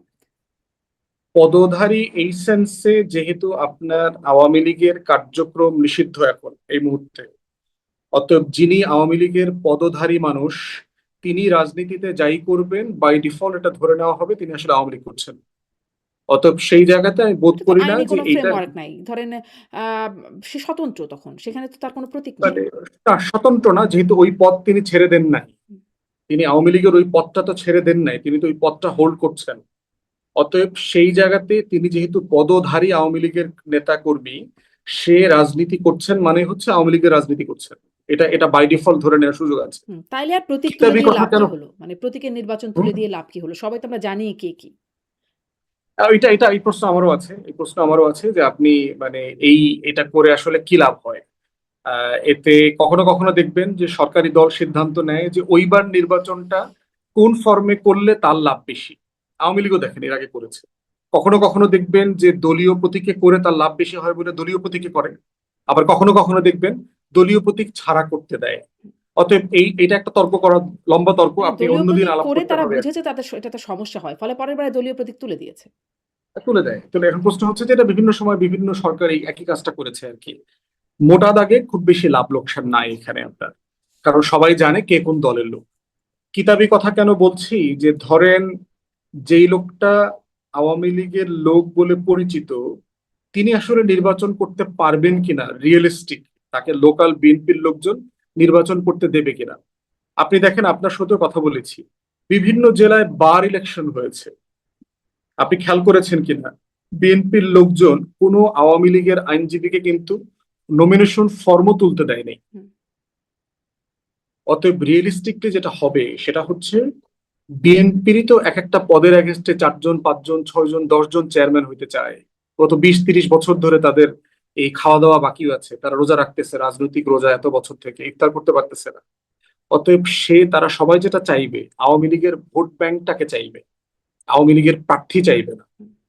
প্রার্থী কেউ দাঁড়াইলে তো আপনার বিএনপির ভোটটা যেহেতু অনেক ভাগে ভাগ হবে, সেখানে কিন্তু আওয়ামী লীগের যিনি প্রার্থী থাকবেন তিনি অল্প ভোট পেয়েও জিতে যাওয়ার সম্ভাবনা থাকবেন। তারপর হচ্ছে আওয়ামী লীগের কিছু বেইজ এরিয়া আছে, যেখানে ধরেন এই গোপালগঞ্জ টাইপের এলাকা যেগুলো আছে। অতএব সেই জায়গায় রিয়েলিস্টিকলি আমি মনে করি না বিএনপি কোনো আওয়ামী লীগের পদধারী পরিচিত কোনো ব্যক্তিকে নির্বাচন করতে দিবে, তাকে সিম্পলি এলাকা ছাড়া করে দেবে আর কি। এই যে আর ভোট বারগুলোর কথা বলছেন, একদম সুপ্রিম কোর্ট বার থেকে দেখা গেছে। মানে এটা অগণতান্ত্রিক হয়ে যাচ্ছে না এই বিষয়গুলো? এটা আওয়ামী লীগ প্রশ্ন রিজলভ করার আগ পর্যন্ত এটার কোনো সমাধান নাই। আওয়ামী লীগ প্রশ্ন তো মানে রাজনৈতিক আওয়ামী ভাবে লীগের নাম এবং গন্ধ বিচারিক। থাকলেই তাকে আর কিছুই করতে দেওয়া হবে না। তার মানে মানে মানবাধিকার যদি বলি বা এটা নাগরিকত্ব পাবে এটা না। এটা বাস্তবে তো এখন পর্যন্ত তাই, কারণ হচ্ছে যে আওয়ামী লীগ এখনো রিগ্রেট করে নাই। আওয়ামী লীগের সেক্রেটারি গত 2-3 দিন আগে দেখেছেন রক্তের বদলে রক্ত, খুনের বদলে খুন, চোখের বদলে চোখ, এগুলোর কথা বলেছে। তো যে পার্টির সেক্রেটারি একটা গণহত্যা হয়ে যাওয়ার 2 বছর পরেও যার ভাষায়, তার ল্যাঙ্গুয়েজে কোনো ন্যূনতম রিকনসিলিয়েশন নাই, রিগ্রেট নাই, তাকে আপনি স্পেস কিভাবে দেবেন? মানে এটা এই কনভারসেশনটা শুরু হবে কোত্থেকে? হুম। আপনার মধ্যে তো একটা অনুশোচনা থাকতে হবে যে আমি ভুল করেছি, আমি করেছি, আমার সব নেতাকর্মী তো করে নাই, এই মানে কথাটাও এটা তো আমি বলতে একটা হবে। পুরনো প্রশ্ন। এই আলোচনায় খুব বেশি যাব না। কিন্তু ধরেন ভুল সব মানে এটা আওয়ামী লীগের বিশাল বড় জায়গা আছে তাদের মানে তাদেরকে ধরবার জন্য যে তারা এই কাজ করেছে। কিন্তু এরকম অনেকে অনেক কাজ করেছে। রাজনৈতিক ভুল, অপরাধ অনেকে করেছে। কে আসলে ভুল স্বীকার করেছে? এমনকি ৭১ এর জন্য জামাতও ভুল স্বীকার করে নাই আজ পর্যন্ত। তারাও যদি করে থাকি ৪৭ এই মানে অনেক কিছু মিলিয়ে বলে। কেউ তো ভুল স্বীকার করে নাই। প্রশ্ন হচ্ছে যে বাংলাদেশের, স্বাধীন বাংলাদেশে সব দল তো আর গণহত্যা করে নাই। পার্থক্য আছে তো, আপনার ক্রাইমের পার্থক্য আছে। মানে আপনার কথাটা গণহত্যার দোষর যৌক্তিক। তো সেই সময় জামাতে ইসলাম অভিযুক্ত না। সেটা তো জামাত ইসলামী না, 71 সালে দেখেন জামাত আসলে কত বড় দল ছিল। 70-এর নির্বাচনে দেখেন তো হুম, শাসক গোষ্ঠী কে ছিল? হুম। 70-এর শাসক গোষ্ঠী কি জামাত পাকিস্তানিরা ছিল? ছিল না, ছিল পাকিস্তানিরা ছিল। না, কে? দলটা কে? 70-এর শাসক গোষ্ঠী দলটা কে? মুসলিম লীগ। হুম, হুম। 70 সালে সবচেয়ে বড় রাজনৈতিক দল কোনটা? মুসলিম লীগ। তাহলে আপনি 70-এর নির্বাচনে দেখেন জামাত সারা পূর্ব পাকিস্তানে জাতীয় পরিষদে কোনো আসন পায় নাই। পশ্চিম পাকিস্তানে জাতীয় পরিষদে 4টা সিট পাইছে। প্রাদেশিক পরিষদে জামাত মাত্র একটা সিট পাইছে, হচ্ছে বগুড়া থেকে। আপনি সিটের যদি দেখেন রাজনৈতিক দলগুলোর ভিতরে সে সপ্তম অথবা অষ্টম। এর মানে হচ্ছে যে আপনি যদি 14 দলের গণহত্যার প্রপোর্শন চিন্তা করেন, সাম্যবাদী দল নামে তো একটা দল ছিল না 14 দলে, হুম। তাকে আপনি 24-এর গণহত্যার জন্য কত শতাংশ দায় দেবেন? মুসলিম লীগ তো বাংলাদেশের পলিটিক্স অপ্রাসঙ্গিক হয়ে গেছে, নাই হয়ে গেছে। তা এখন প্রশ্ন হচ্ছে যে ওই প্রশ্ন তো আপনি পুরোপুরি মুসলিম লীগের দায় তো জামাতের উপরে চাপাতে পারবেন না, না। কিন্তু ধরেন আর সেই জামাত, সময় আমাদের দেশীয় দোসর বলতে আমরা তাদেরকে বুঝেছি। আরেকটা তো ধরেন না, হচ্ছে সত্য না তো, হুম, সত্য না। এটা রাজাকার আলবদরদের তালিকা দেখলে তো তা মনে হচ্ছে না। আপনার মনে আছে আওয়ামী লীগের সময় রাজাকারদের তালিকা প্রকাশ করলো না? হুম। সেই তালিকা 80%-এর উপর। হুম, সেই তালিকাটা এরপরে আওয়ামী লীগের কোনো তালিকারই তো বিশ্বাসযোগ্যতা পাওয়া যায় না। না মুক্তিযোদ্ধা, না রাজাকার, কোনো তালিকাই তো কোনো গ্রহণযোগ্যতা সরকারের নেই। সরকারের তালিকা যেটা, না, এই তালিকাটা আপনার 72 থেকে 75-এ করা, শেখ মুজিবের যে কমিটি করা হয়েছিল, রাজাকার আলবদরদের তালিকা যেটা করা হয়েছিল তখন, তারপরে কতজন মারা গেছে শহীদদের তালিকা, সেই তালিকাটা প্রকাশ কিন্তু করেছে ধরেন সিনপি যে ৭২ জামাতের মুখপত্র যে সংগ্রাম পত্রিকা মানে সেই সময়ের পত্রিকাগুলো ঘাটলে দেখা যায় যে তারা কিভাবে তারা এগুলোকে তো উৎসাহিত পাকিস্তান প্রতি করছে। দল, হ্যাঁ, সার্টেনলি তারা তো হ্যাঁ, পাকিস্তানের হ্যাঁ, পক্ষে ছিল, হ্যাঁ। নিঃসন্দেহে এবং ছিল। পাকিস্তান সে সময় এ ব্যাপারে গণহত্যা তো চালিয়েছে। ফলে তাদের পক্ষে সেই সমর্থনটা সেই সময় যদি জুগিয়ে থাকে তার জন্য কি তারা হ্যাঁ নিঃসন্দেহে ছিল, তারা কি সেই কিন্তু সেটা তো মুসলিম লীগের সমান না, হ্যাঁ, সেটা তো যার মুসলিম লীগের সমানই না সমান হোক। না। কার বেশি কার কম বলছি না। কিন্তু তারা যে এটা করেছিল এখানে বিশাল আকারের গণহত্যা হয়েছে, এখন বিশাল তারা তো বলতেছে তারা ৪ বার ক্ষমা চাইছে। তারা তো কিন্তু জামাত তো দাবি করে তারা ৪ বার ক্ষমা আপনি চাইছে। শুনেছেন মানে আপনি মনে করেছেন যে তারা আসলে ক্ষমাই চেয়েছে? এই যে আমি পত্রিকাতে দেখছি, আমি টিভিতে দেখলাম, এই আপনি যেগুলো রেফার করতেছেন। মানে যদি করে এখন থাকে আওয়ামী লীগে তো বলে এরকম যে যদি অপরাধ হয় বিচার হোক এরকম তো বলে। কিন্তু সেই যদি তো না। আমরা তো জানি না, দেখেছি। আওয়ামী লীগের সভানেত্রী, সেক্রেটারি, আওয়ামী লীগের কোনো গুরুত্বপূর্ণ নেতা ২৪ নিয়া যদি কিন্তু দিয়েও কথা বলে নাই। আমি কদিন আগে আরাফাতের ইন্টারভিউ শুনলাম, আমি নওফেলের ইন্টারভিউ শুনলাম। এখানে শুধুমাত্র ন্যূনতম রিকনসিলিয়েশন শুনলাম আপনার শোতে। রাশেক রহমান নামে একজন আওয়ামী লীগের এমপি ছিলেন, তিনি একটু রিকনসিলিয়েটরি কথাবার্তা এমপি ছিলেন বলেছেন। না? হ্যাঁ। এছাড়া আওয়ামী লীগের টপ লিডারশিপের কেউ ন্যূনতম মানে অনুশোচনা, মানে সরি বলা, দেশে বিদেশে যারা আছে একদম মাঠ না পর্যায়ের তারা কর্মী বলেন তো পর্যন্ত আমার কেউ অনুষ্ঠানে করে নাই। ওবায়দুল কাদের বলেছেন যদি ভুল হয়ে থাকে আমরা দেশের মানুষের কাছে গিয়ে ক্ষমা চাইবো। আপনার অনুষ্ঠানে কেন বলবো? আমরা দেশের মানুষের কাছে গিয়ে ক্ষমা চাইবো। মানে এরকম করে তিনি ওই সময় বলেছিলেন। সো যদি শব্দটা আছে তাদের ভাষায়।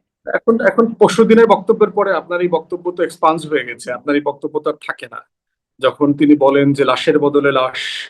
এখন প্রশ্ন হচ্ছে, আপনার আগের টপিকে যাই, সেটা হচ্ছে যে আপনি এই যে স্থানীয় নির্বাচন কাঠামোতে যেটা আছে, আমি প্র্যাকটিক্যালি মনে করছি না যে বিএনপি আওয়ামী লীগের নেতাদেরকে অথবা কোনো পরিচিত মুখকে নির্বাচন করতে দেবে। কারণ বিএনপির ইন্টারনাল কোন্দলই আমি ধারণা করছি ব্যাপক মাত্রায় সংঘর্ষ হবে, সহিংসতা হবে, শত শত লাশ পড়বে সারা দেশে বিএনপি, এবং বিএনপি এটা হ্যান্ডেল করতে পারবে না, ইতিমধ্যে তার লক্ষণ আমরা দেখতে পাচ্ছি। অতএব সেই জায়গায় আমি কোনো সম্ভাবনা দেখতে পাচ্ছি না যেখানে আওয়ামী লীগ কোনো স্পেস পাবে। কিন্তু ওইটা বলবেন যে বিএনপি তৃতীয় চতুর্থ দল হয়ে যাবে আওয়ামী লীগ ফিরলে তাহলে প্রথম দ্বিতীয় কি হবে? আচ্ছা, রাইট। না, প্রশ্ন হচ্ছে দেখেন যে বিএনপি কিছু কিছু আচরণ করতেছে যেটা তার জাতীয়তাবাদী রাজনীতির সাথে যায় না। যেমন দেখবেন যে বিএনপির মুখে ৭১, মুক্তিযুদ্ধ, এই বক্তব্য কিন্তু আমরা কোনো সময় এত পরিমাণে শুনি নাই, হুম। যেটা গত ২ বছর ধরে শুনেছি। বিএনপি মুক্তিযুদ্ধের চেতনা নিয়ে কথা বলা, এই মুক্তিযোদ্ধাদেরকে নিয়ে কথা বলা, এগুলো আমরা শুনতাম না, কিন্তু মুক্তিযুদ্ধের সংখ্যা কিন্তু আসলে বিএনপিতে বেশি। ৭২-এর সংবিধান নিয়ে জীবনে কোনোদিন আমরা বিএনপির কাছ থেকে কোনো বক্তব্য শুনি নাই, বরং উল্টাটা শুনছি। খালেদা জিয়া, তারেক রহমানের বিখ্যাত বক্তব্য আছে, এটা ফালায় দিতে হবে, এটাই হইছে সেই হইছে, বদলায় দিতে হবে, এগুলো বলছে।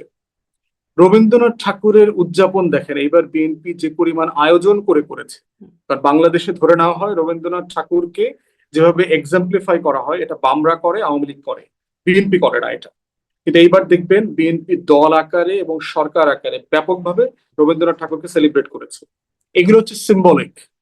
এখন প্রশ্ন হচ্ছে, আওয়ামী লীগের দোকানের পণ্য আমি বিএনপির দোকান থেকে কেন কিনবো? কুমিল্লার যেটা অরিজিনাল মাতৃভান্ডার, আপনি যদি রসমালাই কুমিল্লা থেকে কিনতে চান, আপনি অরিজিনাল মাতৃভান্ডার থেকেই তো ওই রসমালাইটা কিনবেন। তো বিএনপি যেই জিনিসগুলো বিক্রি করবার চেষ্টা করছে সুশীল সমাজের কাছে, প্রগতিশীলদের কাছে, মাইনরিটিদের কাছে, এই পণ্য ওই লোকগুলো বিএনপির দোকান থেকে তো কিনবে না, সে তো আওয়ামী লীগ থেকে কিনবে এই পণ্য। হুম। সে তার মূল কিন্তু দোকান আওয়ামী খোলার লীগকে তো অপেক্ষায় অন্য থাকবে। কারণে তারা যদি বয়কট করে তাহলে কোথাতে তারা কি পণ্যহীন হয়ে যাবে? তারা কি তাদের কিছুই তারা থাকবে না, জায়গা থাকবে না? মানে সেই প্রগতিশীল মাইনরিটি, সুশীল সমাজ তাদের কোনো জায়গা থাকবে না? না, জায়গা হচ্ছে এই যে আপনার মানে বাই ডিফল্ট তারা বিএনপি কে ভোট দিয়েছে না এবার, হুম। এই বক্তব্যগুলোর টার্গেট অডিয়েন্স কারা? আওয়ামী লীগের লোকজনকেই তো টার্গেট করে এই বক্তব্যগুলো দিয়েছে। তা না হলে আপনি দেখেন, আমরা দেখলাম 40+ সিটে বিএনপি জিতেছে, যেখানে বিএনপি কোনোদিনই জেতে নাই, এবার প্রথমবার তারা জিতলো। এই যে ধরেন আওয়ামী লীগের বেইজ এরিয়া যেগুলো আছে, মাদারীপুর, শরীয়তপুর, ফরিদপুর, গোপালগঞ্জ, পার্বত্য চট্টগ্রামের বিভিন্ন এলাকাতে, এবং ইকুয়ালি দেখবেন ওই সিটগুলোতে আপনার না ভোট জিতেছে। তাহলে বিএনপি জিতেছে আবার না ভোট জিতেছে, এটা হচ্ছে একটা কন্ট্রাডিক্টরি পজিশন, এটা হতে পারে না। আবার ইকুয়ালি দেখলাম মাইনরিটি যেখানে ডমিনেন্ট, এরকম ধরেন 40%, 35%, 47% মাইনরিটি আছে, এই সিটগুলোতে কখনো বিএনপি জেতে না, কিন্তু এইবার দেখলাম ধানের শীষ জিতেছে, আবার না ভোট জিতেছে।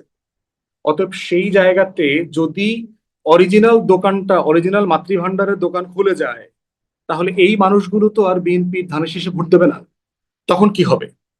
তখন আপনি উল্টা দিকটা আবার চিন্তা করেন, যেই জাতীয়তাবাদী মানুষ যারা দিল্লির এগেনস্টে প্রো জাতীয়তাবাদী মূল্যবোধপন্থী মানুষ, তারা যারা ঐতিহাসিকভাবে জিয়ার রাজনীতিকে পছন্দ করে, বিএনপিকে ভোট দিয়েছে, সেই মানুষগুলো দেখবে যে এই দলটা, এই মাতৃভান্ডারটা আসলে আমার মাতৃভান্ডার না।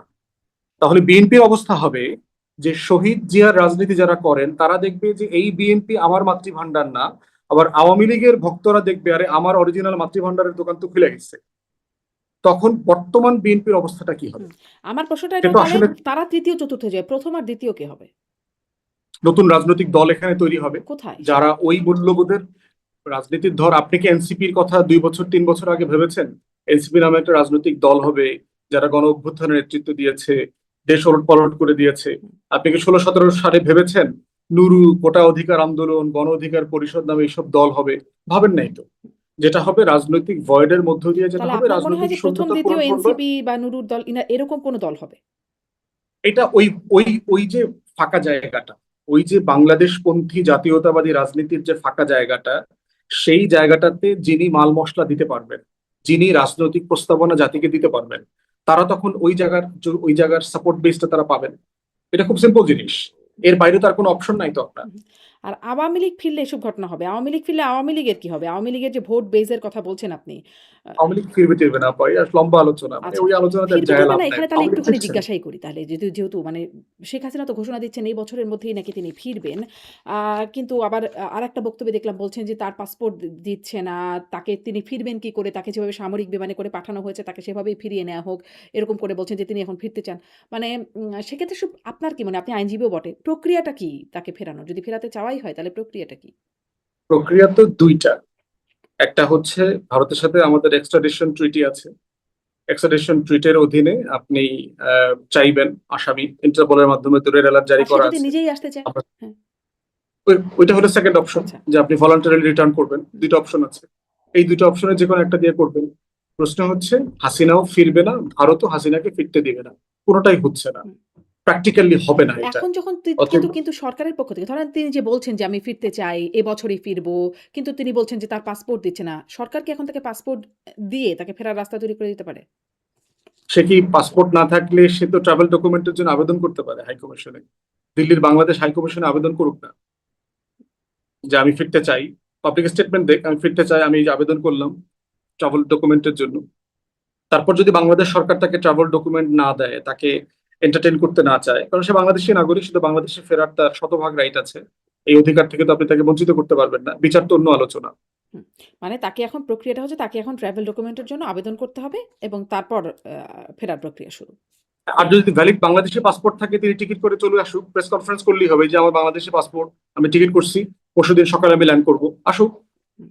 আচ্ছা, স্পষ্ট। আপনি একটু মানে আপনি যেটি বলছিলেন একটু আগে সেটাতে আবার যাই যে আওয়ামী লীগ ফিরলে বা বিএনপি আওয়ামী লীগের দোকান খুলে বসছে, এই যে একটা বিষয় বলছিলেন।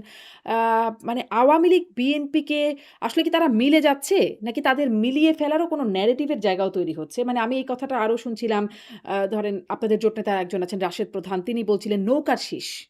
ধানের শীষ নৌকা মিলে নৌকার শীষ বানিয়ে ফেলেছেন। আ তারপরে নাহিদ ইসলাম সেই হাতে বোমা বিস্ফোরণ হলো সাভারে। তার পরপরই সাথে বলে উঠলেন যে আওয়ামী লীগ বিএনপি সবাই মিলে আসুক দেখি কত শক্তি। মানে আওয়ামী লীগ বিএনপি মিলে এই আলোচনাগুলো হচ্ছে কেন? একটা একটা বিষয় দেখেন যে রিয়েলিস্টিকলি যিনি ফিরতে পারবেন না, তার ভোট ব্যাংকটার কি হবে? দেখেন 71-এর আগে বাংলাদেশে মুসলিম লীগ তো সবচেয়ে বড় রাজনৈতিক দল ছিল। তাহলে মুসলিম লীগের ভোটাররা কোথায় গেল? তারা তো এই ভূখণ্ডের বাসিন্দা ছিলেন না। হুম। তারা যখন দেখলেন যে মুসলিম লীগ নামক দল এখন আর প্র্যাকটিক্যালি এই দেশে নাই, দেশ স্বাধীন হয়ে গেছে, তারা কি তাদের চয়েস গুলো পরিবর্তন করেন নাই, অন্য জায়গায় ভোট দেন নাই? তারা কি দল বদল করেন নাই, অন্য জায়গায় চলে গেছেন তো? তাহলে প্রশ্ন হচ্ছে যে আপনার এই কাজগুলো ঐতিহাসিকভাবে বারবার হয়েছে। দেখেন ডাকসুর এক্সাম্পল দেই। ডাকসুতে তো ছাত্রলীগের কোনো প্যানেল ছিল না। জগন্নাথ হলের ভোটের প্যাটার্নটা শুধু দেখেন। প্রথম কথা হচ্ছে জগন্নাথ হলের লোক যারা মাইনরিটি, আমরা ধরে নিই মোটা দাগে তারা আওয়ামী লীগের সমর্থক, বাংলাদেশের ঐতিহাসিক যে পরম্পরা। প্রশ্ন হচ্ছে সেখানে ভোট দেওয়া থেকে কি বিরত ছিল না? মেজরিটি ছেলেমেয়েরা ভোট ভোট দিয়েছে। ভোট দিয়েছে, কে জিতেছে? ছাত্র দলের ছেলেরা জিতেছে। সেখানে দেখবেন যে ছাত্র দলের ভিপি প্রার্থী 1,500 ভোট পাইছে, সাদিক কায়েম 10টা পাইছে, জিএস 7টা ভোট পাইছে, ওখানে মেঘমল্লার বসু 1500-1600 ভোট পাইছে। তাহলে ছাত্রলীগের প্যানেল থাকলে যেটা হতো, না থাকার কারণে কি সে ভোট দেওয়া থেকে বিরত থাকে নাই? তার বিকল্প রাজনৈতিক অভিমুখ তিনি তৈরি করে নিয়েছেন। নাগরিক সমাজের মানে শত শত বছরের যেই পরম্পরার প্র্যাকটিস হচ্ছে, আপনি আপনার অ্যাভেইলেবল অপশনের মধ্যে থেকে আপনি আপনার বেস্ট জায়গাটা খুঁজে নেবেন। হুম। কিন্তু এবং ধরেন আওয়ামী কিন্তু লীগ ধরেন এই যে মুসলিম লীগের মানে ভোটাররা কি হলো আপনি বলছেন। মুসলিম লীগ অটোমেটিক্যালি মানে মানুষ তাকে বয়কট করে তাকে বিলুপ্ত করে দিয়েছে। কিন্তু যখন কাউকে নিষিদ্ধ করা হয়, নিষিদ্ধ বস্তুর প্রতি একটা আকর্ষণও কাজ করে এবং তাদের প্রতি সিম্প্যাথিও কাজ করে। ফলে সেই সিম্প্যাথি থেকে এবং তার সাথে অ্যান্টি এস্টাবলিশমেন্ট সেন্টিমেন্ট আমাদের আছে। সেদিনও কাউকে এই প্রশ্নটা করছিলাম যে বরাবরই দেখেছি আগের সরকার সুষ্ঠু ভোট হলে ১৪, ১৮, ২৪ এর কথা বাদ। সুষ্ঠু ভোট হলে আগের সরকার বাদ দিয়ে মানে আওয়ামী লীগ বা বিএনপি বা আওয়ামী লীগ হবে একের পর এক এসেছে। মোটা দাগে সুষ্ঠু নির্বাচন হলে। ফলে এই যে সিম্প্যাথি, নিষেধাজ্ঞা ইমপ্যাক্ট ইত্যাদি এবং সাথে এই অ্যান্টি এস্টাবলিশমেন্ট সেন্টিমেন্ট ইত্যাদি মিলিয়ে আ সমীকরণটা ভিন্ন হবে না তো? না, মনে হচ্ছে না তো। আপনি অনলাইনে দেখেন, সারা দেশে দেখেন, শাওনের স্টেটমেন্টটা শুধু দেখেন। শাওর ক্ষমা চেয়েছে না? কেন ক্ষমা চাইলো? সে যদি মনে করে থাকে যে আমি যেটা বলেছি লিখেছি এটাই সত্য, তাহলে স্ট্যান্ড বাই করলো না কেন? কারণ সে বুঝতে পারতেছে যে অনলাইনে অফলাইনে যে লেভেলের রিয়াকশন হয়েছে, এইটা কোনোভাবে তার মতামতকে সমর্থনযোগ্য করে নাই। আওয়ামী লীগ ফেরার প্রশ্নে বাংলাদেশে ন্যূনতম কোনো মতামত সম্মতি এখানে নাই। নাই এটা। যেটা আছে, আওয়ামী লীগকে বাঁচিয়ে রেখেছে গণমাধ্যম। এই যে দেখেন, আওয়ামী লীগকে নিয়ে আপনি কন্টিনিউ প্রশ্ন করছেন আমাকে, হুম। প্রত্যেকটা টক শোতে আমাকে আওয়ামী লীগ নিয়ে কথা বলতে করতে হচ্ছে। তো হবেই না। আওয়ামী লীগ তাদেরকে বেঁচে নিষিদ্ধ আছে করে রাখা হয়েছে। গণমাধ্যমে। মানে এইটাই একটা কারণ। যদি নিষিদ্ধ না হতো মুসলিম লীগ নিয়ে কিন্তু আমরা আর আলোচনা করছি না। তারা একা বিলুপ্ত হয়ে গেছে। কিন্তু তাকে যখন না নিষিদ্ধ না, একা করে একা রাখা বিলুপ্ত হচ্ছে হয়নি তো। না, তাকে তো নিষিদ্ধ করা হয়েছে। একা একা বিলুপ্ত হয়নি তো। ৭২-এ পাকিস্তানপন্থী সকল রাজনৈতিক দলকে তো নিষিদ্ধ করে দিয়েছে শেখ মুজিব। ৭৯ সালে এসে না আপনার জিয়াউর রহমান সাহেব এই এমবার্গো তুলে নিলেন।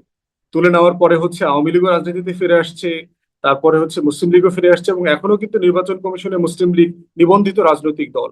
নেজামী ইসলাম আর একটা পার্টি আপনার, যেটা তো দ্বিতীয় ছিল তো বৃহত্তম মানে তাদের তো দল নিষেধাজ্ঞা ছিল। নাই। কিন্তু সে বিলুপ্ত হয়ে গেছে। কারা কারা মানে বিলুপ্ত মুসলিম হয়ে লীগ। গেছে? মুসলিম লীগ। জনগণের কাছে প্রত্যাখ্যাত হয়েছে বলতে পারে, হুম। কিন্তু তার তার একটা নিবন্ধিত জায়গা আছে। প্রশ্ন হচ্ছে যে এখনো পর্যন্ত তো আওয়ামী লীগের প্রশ্নে কোনো সিদ্ধান্তই হয়নি। একটা টেম্পোরারি ব্যান আছে কাজের উপরে। সেখানে ৭২-এ শেখ মুজিবের সরকার তো আউটরাইট এই দলগুলোকে ব্যান করে দিয়েছে। তাহলে আপনি এই প্রসেস ফলো করার এন্ডে যান, তারপরে দেখা যাক কি হয়। যে আমরা রাজনৈতিক সিদ্ধান্তের মধ্য দিয়ে রাজনৈতিক দলগুলো আওয়ামী লীগের ব্যাপারে কি সিদ্ধান্ত নেয়, তারপরে দেখা যাবে যে জি। আওয়ামী লীগ ফিরতে পারে মানে কিনা। স্পষ্ট। ওই প্রশ্নটা ওইখানেই। মানে এইজন্যই বারবার এই প্রসঙ্গটা আসে যে এই সিদ্ধান্তটা যদি মানুষের হাতে দেয়া হতো তাহলে কি সেটি বেশি সুবিবেচনাপূর্ণ হতো কিনা? যে তাদের যে অপকর্ম, তাদের যে হিসাব নিকাশ সেটি আসলে মানুষ গণতান্ত্রিকভাবে ঠিক করুক যে তাদের বয়কট করার সুযোগ দিক। আমি আমি নিজেও রেফারেন্ডামের কথা বলেছিলাম, হুম। যে আপনি ইনু সরকারকে বলেছিলাম রেফারেন্ডাম দিয়ে দেন, আওয়ামী লীগকে নিষিদ্ধ করা হবে কি হবে না দেখেন। হুম। সেটা দেয় নাই। বিদেশি গণমাধ্যমে সাক্ষাৎকার দেবার সময়ও তিনি বিষয়টাকে একরকম অস্বস্তি তার মুখে ফুটে উঠেছিল যে আওয়ামী লীগ নিষিদ্ধ করার ব্যাপারে। আওয়ামী লীগকে নিষিদ্ধ করা হবে না এরকম কথা বলেও ছিলেন। পরে হুট করে এসে নিষিদ্ধ করা হলো।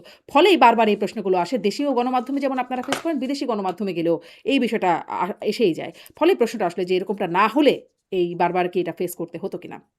একটু আসি এনসিপি সমাবেশে যে হাতবোমা বিস্ফোরণ হলো, সেই প্রসঙ্গটাতে। আ আচ্ছা, একটু শাওনের কথা যেটা বলছেন সেটাও একটু শেষ করি। যে আপনিও বলেছেন যে এত দুঃসাহস হয় কোথা থেকে শাওনের? তিনি ক্ষমা চেয়েছেন মানে অশ্লীল শব্দ ব্যবহার করা। এটি মানে কোনোভাবেই গ্রহণযোগ্য না। কিন্তু মানে ধরেন অশ্লীল শব্দ তো ৫ই আগস্টের পরে খুব পাবলিকলি শুনি। নিশ্চয়ই এর আগেও থাকতো। কিন্তু পাবলিকলি শোনার যে একটা ব্যাপার সেটি খুব রকমের শুনি। সেটি যেমন আমরা শহীদ ওসমান হাদির মুখ থেকে শুনেছি। আমরা শুনেছি শেখ হাসিনাকে নিয়ে এই জুলাই নিয়ে যা বলা হচ্ছে সিডিআই শেখ হাসিনাকেও এরকমটা বলা হয়েছে। আ বা ফজলুর রহমান বীর মুক্তিযোদ্ধা তার বাসায় গিয়ে ছোট বাচ্চা ছেলেমেয়েরা এরকমটা বলেছে।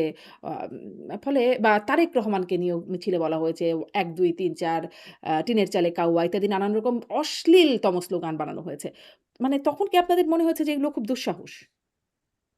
না, তখনও তো আমরা এই অশ্লীল ভাষার বিরুদ্ধে কথা বলেছি তো। যে রাজনৈতিক আপনার সাথেও আমি বলেছি হুম, যে রাজনৈতিক প্রতিবাদ চলবে। আওয়ামী লীগের ব্যাপারে দেখেন, আমার প্রশ্ন কিন্তু আমার পজিশন কিন্তু খুব পরিষ্কার। আওয়ামী লীগ বাংলাদেশের রাজনীতি ফিরতে পারবে না। কিন্তু এই জন্য তো আমাকে এটা সিডিআই শব্দ ব্যবহার করতে হয়নি তো, আমাকে গালি দিতে হয়নি তো। Hmm, it's a very political position. এটার ব্যাপারে আমি আপনার সাথে ইতিহাস, প্রসেস, যুদ্ধ সবকিছুর সব মানে ব্যাপক ব্যাখ্যা দিয়ে আমি বোঝানোর চেষ্টা করেছি যে কেন আওয়ামী লীগ রাজনীতিতে ফিরতে পারবে না। It's full stop thing. গালি দেওয়ার প্রয়োজন নাই। আমি কোনো পক্ষেই আমি গালির পক্ষে না। রাজনৈতিক ভাষায় কথা বলতে হবে, সমালোচনা করতে হবে, এবং সেটাই হচ্ছে বেস্ট মানে কোর্স অফ অ্যাকশন। একদম স্পষ্ট। একটু এনসিপি সমাবেশে যে হাত বোমা হামলা সেটার পরপরই আমরা যে আচ্ছা, এটা খুবই তো দুঃখজনক আর কি, এবং দুজন যুবলীগ কর্মীকে গ্রেফতার করা হয়েছে। আমার মনে হয় ভালোভাবে জিজ্ঞাসাবাদ করা দরকার, এবং একই সময় দেখবেন যে বৃষ্টি হচ্ছিল, এলাকাতে কারেন্ট চলে গেছে, আবার এই ঘটনাটা ঘটেছে। তো এটা নিঃসন্দেহে যে কোনো রাজনৈতিক সভা সমাবেশে এ ধরনের ঘটনা ঘটা দুঃখজনক। যেটা ধরেন শেখ হাসিনার আহ, সমাবেশে যেটা হয়েছে গুলিস্তানে, ২১ একই আগস্ট। রকম ভাবে ওটাও আমরা সমালোচনা করেছিলাম। এখন সরকারের এটা সিরিয়াসলি বিবেচনাকে নেওয়া দরকার। কারণ হচ্ছে সরকার যদি মনে করে যে এটা এনসিপিটাতে হয়েছে, ঠিক আছে, মাথায় রাখিয়েন যে আপনাদের সমাবেশে যেটা হবে না সেটাও কিন্তু আপনি নিশ্চিত থাকতে পারবেন না। কারণ এর আগেও কিন্তু সাবেক প্রধানমন্ত্রীর সমাবেশে এই ঘটনাগুলো ঘটেছে। রাজনৈতিক সভা সমাবেশে নিরাপত্তা দেবার দায়িত্ব পুলিশের, এবং এই কর্মসূচিগুলো কিন্তু ঘোষণা দিয়ে কর্মসূচি পালন করা হচ্ছে। এনসিপি কিন্তু কোনো গোপন সংগঠন না যে হুট করে এক জায়গাতে গিয়ে একটা পদযাত্রা করছে, ব্যাপারটা তা না। তারা অফিসিয়ালি ঘোষণা করে প্রশাসনকে জানিয়েই তারা কর্মসূচি পালন করছে। আমার মনে হয় যে আইন শৃঙ্খলা বাহিনী এবং গোয়েন্দা সংস্থাকে সিরিয়াসলি এটা তদন্ত করা দরকার, এবং এগুলো খতিয়ে দেখে বিচারের আওতায় আনা দরকার। কিন্তু এটাই তার হচ্ছে জন্য একমাত্র সাথে, সাথে সরকারের পথ। তারেক রহমানের কাছে জবাব চাওয়া বা বিএনপি আওয়ামী লীগ মিলে আসুক, দেখি তাদের কত শক্তি বিএনপিকে এর সাথে মিলিয়ে ফেলা এটা কি একটা যৌক্তিক অবস্থান নাহিদ ইসলামের? সরকার সরকার আকারে পড়েন, মানে আমি এটাকে সরকার আকারে পড়ছি, মানে তারেক রহমান জবাব দেওয়া মানে হচ্ছে সরকারকে বলছে। এটা বাংলাদেশের একটা কমন স্লোগান আর কি, সরকার জবাব দেন, স্বরাষ্ট্রমন্ত্রী জবাব চাই, স্বরাষ্ট্রমন্ত্রী অফিস ঘেরাও করা। এগুলো তো আমরা রাজনৈতিক কর্মসূচি আকারে পালন করেছি। এর মানে কি স্বরাষ্ট্রমন্ত্রী খুন খারাপি করছেন? ব্যাপারটা তো এরকম না। যেমন আহ, আপনার টিআইবি বললো না যে 900 খুন হয়েছে গত 3-4 মাসে, আমরা তো স্বরাষ্ট্রমন্ত্রী আমকে তো ব্লেম করছি যে আপনি দায়ী। এর মানে কি স্বরাষ্ট্রমন্ত্রী খুন করেছে? ব্যাপারটা এরকম না, রাষ্ট্র আকারে দেখেন নাকি বিষয়টাকে, মানে একদম মানে লিটারালি নেওয়ার দরকার কিন্তু নাই আর ধরেন কি। এই যে আপনি যেটার কথা বললেন ২১শে আগস্টের বোমা হামলা সেটার জবাবটাও কি সরকার সেই সময়ে দিল? বা দিতে বিচারটাও তো দিতে বন্ধ পারে হয়ে নাই গেল। তো। বিচারটাও না, তো বন্ধ অফকোর্স হয়ে গেল। না, দিতে পারে নাই তো, দিতে পারে না বলেই তো তারা সমালোচিত হয়েছে। দিন শেষে ধরেন হাসিনাকে আমি অপছন্দ করি, আমি ঘৃণা করি, আওয়ামী লীগকে আমি ঘৃণা করি, কিন্তু যতক্ষণ পর্যন্ত তিনি রাজনৈতিক কর্মসূচি পালন করছেন সাবেক প্রধানমন্ত্রী হিসেবে, ততক্ষণ পর্যন্ত তার নিরাপত্তা দেওয়ার দায়িত্ব তো সরকারের। এটা তো মানে সিম্পল জিনিস আর কি। হুম। অতএব 2004 সালে 5 সালে যেগুলো হয়েছে এটা কোনোভাবেই তো বিচার তদন্তের নামে যেটা হয়েছে, আমার মনে আছে জলিল সাহেব তখন আওয়ামী লীগের সেক্রেটারি, থানায় থানায় মামলা করবার জন্য ঘুরেছেন। তখনকার কোনো থানা মামলা নিচ্ছে না, ওসি থানায় নাই, পালায় গেছে, এক থানায় আরেক থানাকে রেফার করতেছে। এগুলো তো বাজে এক্সাম্পল তৈরি করেছে রাষ্ট্র। আজকের এখানে এই যে দুর্বৃত্তপনার জায়গাতে এসছে তো 1-2 দিনে না, এটা তো বছরের পর বছর, দশকের পর দশক ধরে আমাদের যে সাকসেসিভ তো ফেইলিয়ার এই যে দায় আইন আপনি ভুল শৃঙ্খলা। স্বীকারের কথা বলছেন, ভুল স্বীকার করেছে বিএনপি। না, এখন এটা তো মানে করলে তো আমরা সবাই জানতাম আর কি। তারা যেটা করেছে, তারেক রহমান নিজে নিজের বক্তব্য দিয়েছে, আওয়ামী লীগ আবার বাড়াবাড়ি করেছে, এসে দেখেন সে যতটা না এটা ইনভেস্টিগেট করবার চেষ্টা করেছে, আসল হুম। যারা দায়ী তাদেরকে খুঁজে বের করার চেষ্টা করেছে, তার থেকে বেশি হচ্ছে খালেদা জিয়া এবং তারেক রহমানকে ভিলিফাই করার চেষ্টা করেছে। হুম। তাহলে মানে দেখেন এই যে মানে এক পক্ষ আরেক পক্ষকে যতটুকু অ্যাবিউজ করা যায় সিস্টেমে ক্ষমতায় পেলে, এটাই তো আমার রাষ্ট্র কাঠামোকে দুর্বল করে দিয়েছে। সেজন্যই তো আজকে আমাকে আপনাকে শুধু গোপন ক্ষমতায় কে আছে, ডিপ হুম। স্টেট, কালো বিড়াল, এগুলো খুঁজে বেড়াতে হচ্ছে। এটা তো আমাদের সবার জন্য কালেকটিভ ভাবে দুঃখজনক তো। জি, তখন যেমন হয় না কিন্তু আমরা তো নতুন বন্দোবস্তর কথা শুনলাম। ২ বছর হয়ে গেল গণ-অভ্যুত্থানের। সেখানে আসলে কতটুকু পৌঁছালো? ধরেন এখনো বিচার বিভাগের দিকে তাকালে আপনি বলছিলেন যাতে তাকে যতই আপনি ঘৃণা করেন না কেন, যদি স্বাভাবিকভাবে খুব সহজ করে সামারাইজ করি তারও একটা সুবিচার, ন্যায় বিচার পাওয়ার অধিকার আছে। ধরেন সাবেক প্রধান বিচারপতির কথা যদি বলি, খুবই বয়স্ক একজন মানুষ। তিনি একের পর এক জামিন হচ্ছে নতুন একটা মামলা দিয়ে, তাকে হত্যা মামলা দিয়ে। আ তিনি কি হত্যা করেছেন? আবার ওই আপনারই প্রশ্ন। তাকে হত্যা মামলা দিয়ে রাখা হচ্ছে। এরকম একটা জাস্ট আমি উদাহরণ হিসেবে বললাম। সুবিচারের জায়গাটি কতটুকু নিশ্চিত হলো? একটা বিষয় দেখেন যে আপনারা যারা বাঙালিরা মার্কিন মুলুকে থাকেন, আপনারা কি ভাত খাওয়া বন্ধ করে দিয়েছেন? ভাত হুম। খাওয়া তো বন্ধ করে নাই। আমাদের বাঙালিরা এখনো আয়েশ করে পিকনিক করে ডাল ভাত খায় পার্কে গিয়ে। খাইসলত তো ভাই সহজে বদলায় না, মানে এটা তো একটা লম্বা লড়াই। মানে আমার সরকার বদলে গেছে বলি, একটা গণ অভ্যুত্থান হয়েছে বলি, দেশের সব মানুষের খাইসলত বদলে গেছে। দেশের মানুষের খাসলত তো ফ্যাসিবাদ তো শুধু বদলাতে হবে দল না। না, একটা আমাদের খাইসলতের ব্যাপার। সংস ইন ইনস্টিটিউশন গুলো, বিচার বিভাগ সেখানে যদি এরকম হতে থাকে তাহলে খাসলতের কথা তো আর এটা না, কতটুকু মামলাটাই তো যায়? একটা ভুল মামলা দিয়েছে, আমি বলেছি। এবিএম খায়রুল হক আরো সিরিয়াস অন্যায় করেছেন। হুম। দেশের বিচার বিভাগ, আইন, সংবিধান মানে সবকিছু নিয়ে তিনি যে হাস্যকর কাজ করেছেন, তাকে তো সিরিয়াস ব্রিচ অফ ওথ, তিনি যে প্রধান বিচারপতির শপথ নিয়েছেন সংবিধান সমুন্নত রাখবার, সেগুলো তিনি ভঙ্গ করেছেন। কিন্তু একটা মামলা হয় নাই তার আসল অপরাধের জন্য। তো এইটা হচ্ছে শুধু তার জন্য না, সবকিছুর জন্য, মানে তো প্রত্যেকটা সেটা তো আওয়ামী আপনারাও আমলের করতে আওয়ামী পারেন, লীগের পারেন না? মামলা। সেই মামলাটা তো আপনারাও করতে পারেন। করেন না কেন?